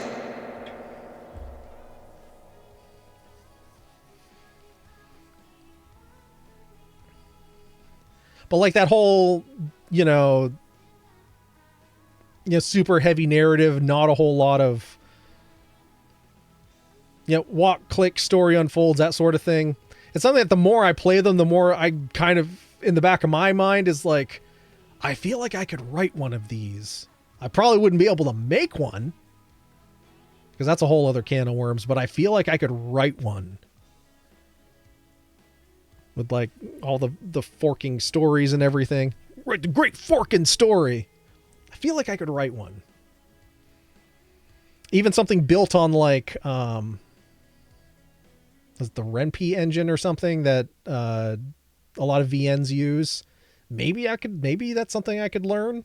Make my own game. I don't know. Could be fun. I've played and analyzed enough of them to know, like, if a story really needs to be told in this interactive format and couldn't exist, like, as a movie or on stage, why would it have to be a game? I don't know. We'll see. Just talking to myself here, wondering if we're going to get Phoenix back. I don't know. We're not seeing Phoenix here, so it is getting long in the tooth in terms of the night, so let's get rolling. I'm gonna try to snooze the rest of these ads through the end of the night so that we don't have to sit through them.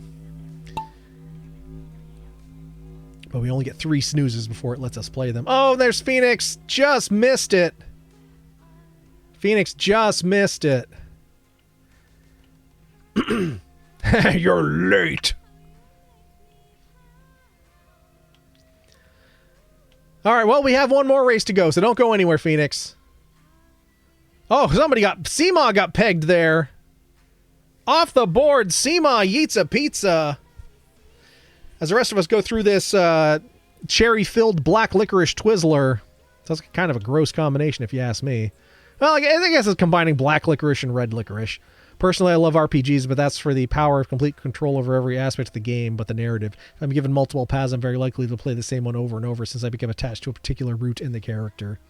Oh, yeah. Yeah, and I can be kind of the same way. Like, I'll be like, I like this character, I like this part of the story, and then having to playing through again and be like, no, I don't want to do the thing that upsets this person. I like this character.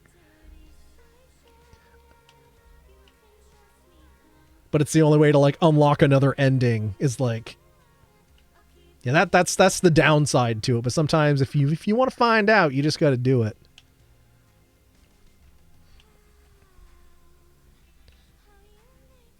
All right, Seema, though, with a yeets of pizza and stealing that 8th. Now Seema just needs a W on the last course to get that hat trick. Chris the Lamp joining Seema for some yeets of pizza.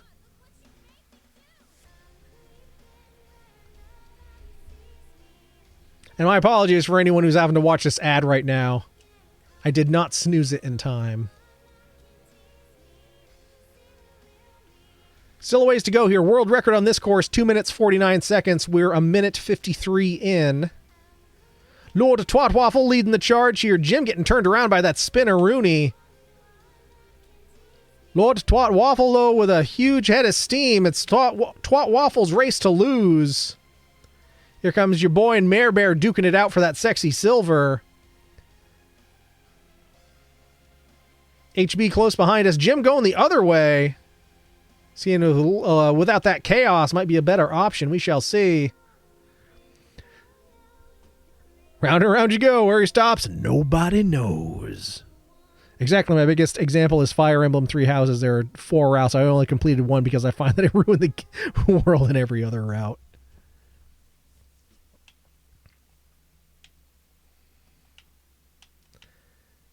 Yeah, and it's kind of how I feel with the Life is Strange games, because you get different endings depending on how you play through them. But I've yet to go back. I've played through all the games, but only once. I've yet to go back and replay one because I keep thinking like, I don't know. I feel like it would be hard to deliberately pick another route. Lord Swat Waffle with the W. Well done, friend. Well done. Avoiding those family jewels, showing us how it's done.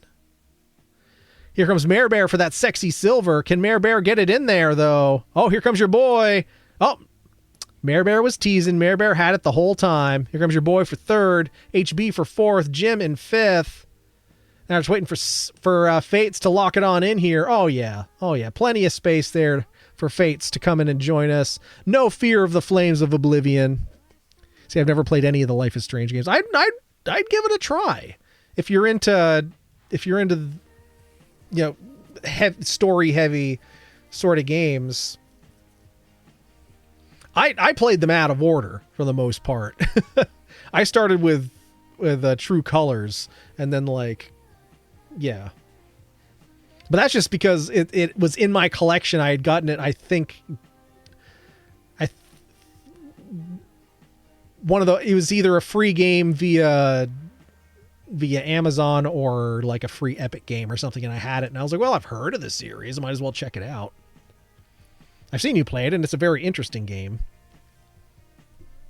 Yeah, and I think it's one of those ones that it's a really good story. There's a lot of games like that are just really good stories, and the fact that playing the game is the only way to really experience them.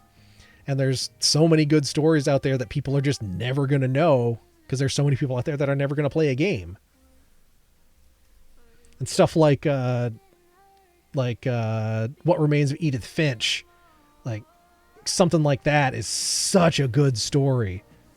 But most folks out there, they're never going to hear it because they're never going to sit down and play the game. And like you could sit and you could watch the game be played, and that's okay, but it doesn't hit the same, you know, without your hand on the controller or on the mouse, you know, making the story unfold. But Lord Twat Waffle with a W, Mayor Bear second, your boy third, HB fourth, Jim fifth, Fates sixth, Crystal Lamp and Seema Yeetsa Pizzas.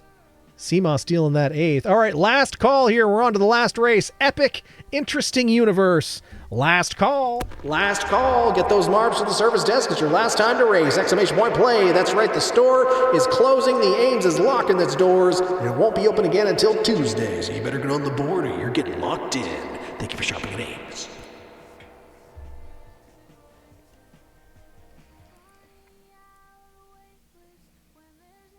Love the ad telling me that I seriously need to file my taxes.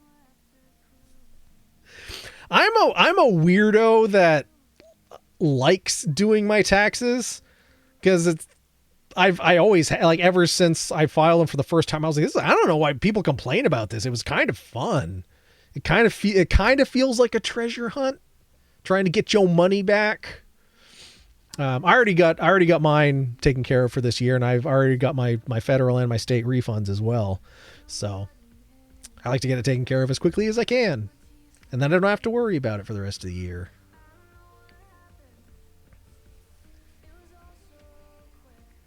So what I'm thinking I might do with what I got back this year is it's almost enough to cover the rest of what I owe for my car loan on my Genesis, which, yeah, if I just stuck with payments and everything, I'd have it completely paid off in October. Whoa. But I could take my refunds. Alec overheard you and just said yes.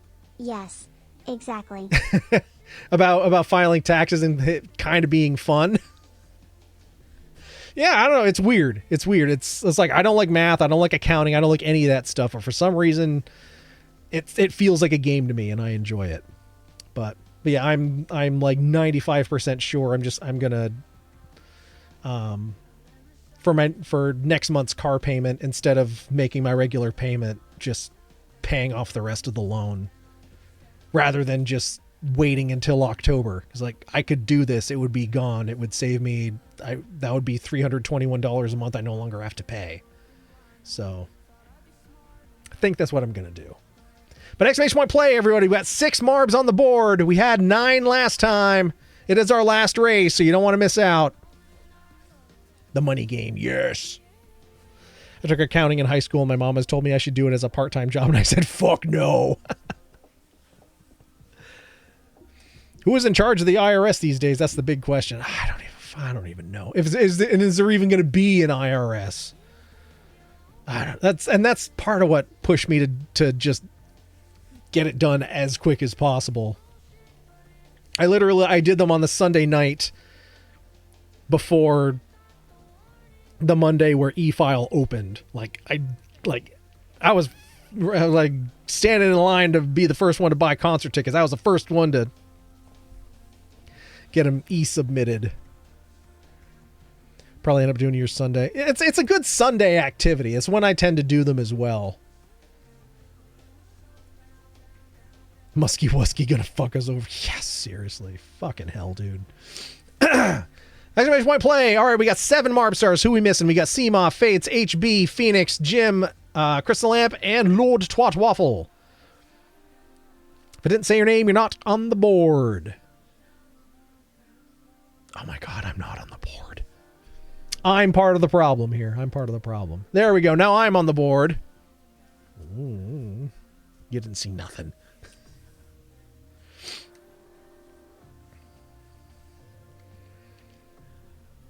But yeah, I think it'd be pretty cool to be done with one of my freaking car loans, because I never wanted to have more than one, and I currently have, because can't drive the Genesis in the winter, and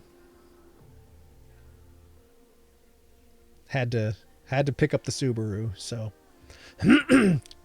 in Three Houses, the route I do, you're technically working with the villain of every other route but you're not on their side. War crimes. The church route is just boring in comparison. The kingdom route, your main lord becomes an emotionally destroyed wreck. And war crimes, and the alliance route, you technically save the world, but basically unleash Satan by accident. Mayor Bears will be paid off this summer. That's awesome. Do it, Mayor Bear. Going to Ohio tomorrow to pick up a new used car and avoid getting a loan. Well, I hope you have a skibbity trip to Ohio, is what the kids are saying. Prius is dying. Yeah, that's unfortunate, but yeah, if you can get something without a loan, frickin' do it. That's the way to go.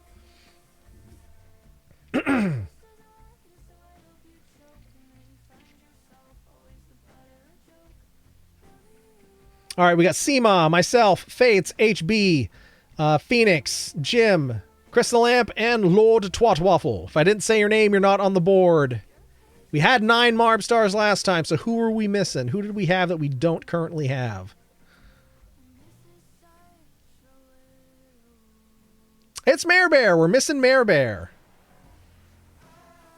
There you are. Say her name and she appears. She just backs it on up in there. All right. Last call. 10 seconds to go, and we are rolling. Wait a second. What the heck? Why are we looking at the finish? Okay, world record on this course, 1 minute, 39 seconds. What the hell is this crazy contraption? So we go through the whole course, and then we come back up here to finish? What? Who's driving this flying umbrella? I guess we'll find out.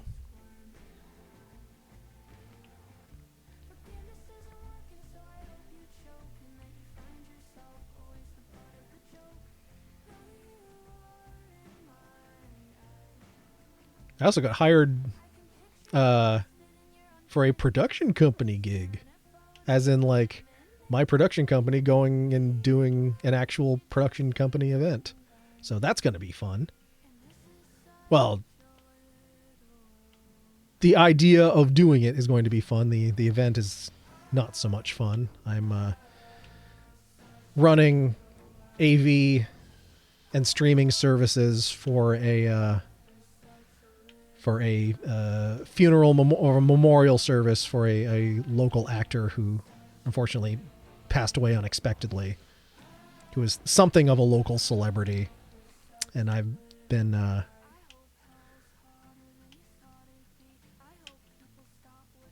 hired to do AV services for the event they're having, and also live stream the thing for the folks who can't make it there in person. But getting paid to do it as professionally as I can, so that's pretty stoked. Pretty stoked for that.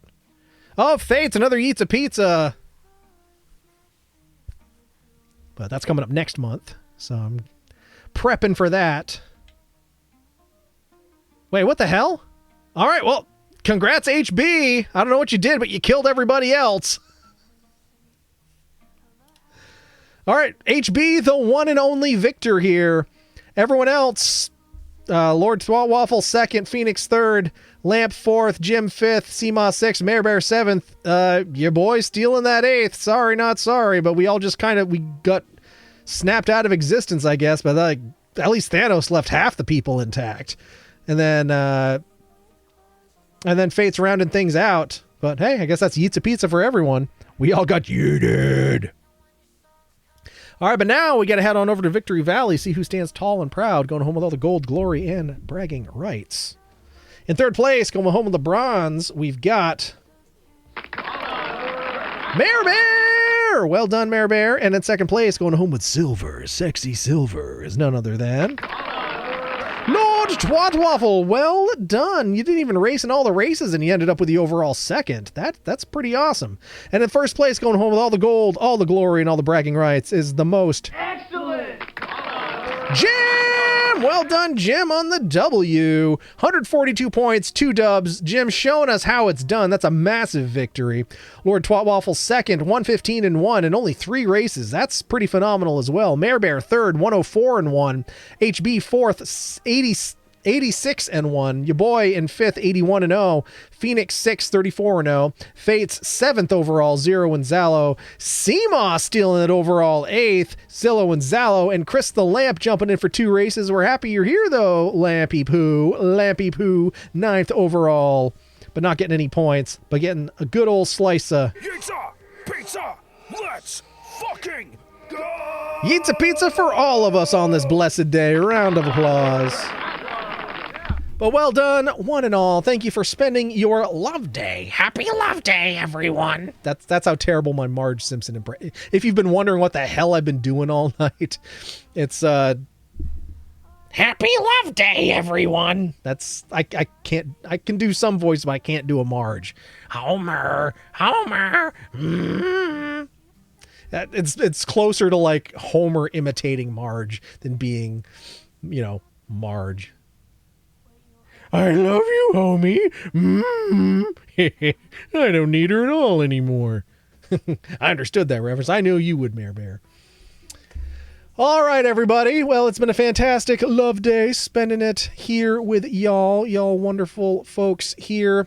I hope everybody has a great weekend. If you've got a 3-day weekend, I didn't realize until today, like this afternoon, I was reminded in my staff meeting that, Monday's it's President's Day. So if anyone else out there gets President's Day off, apparently I do. So I had an unexpected 3-day weekend here. So frickin' score.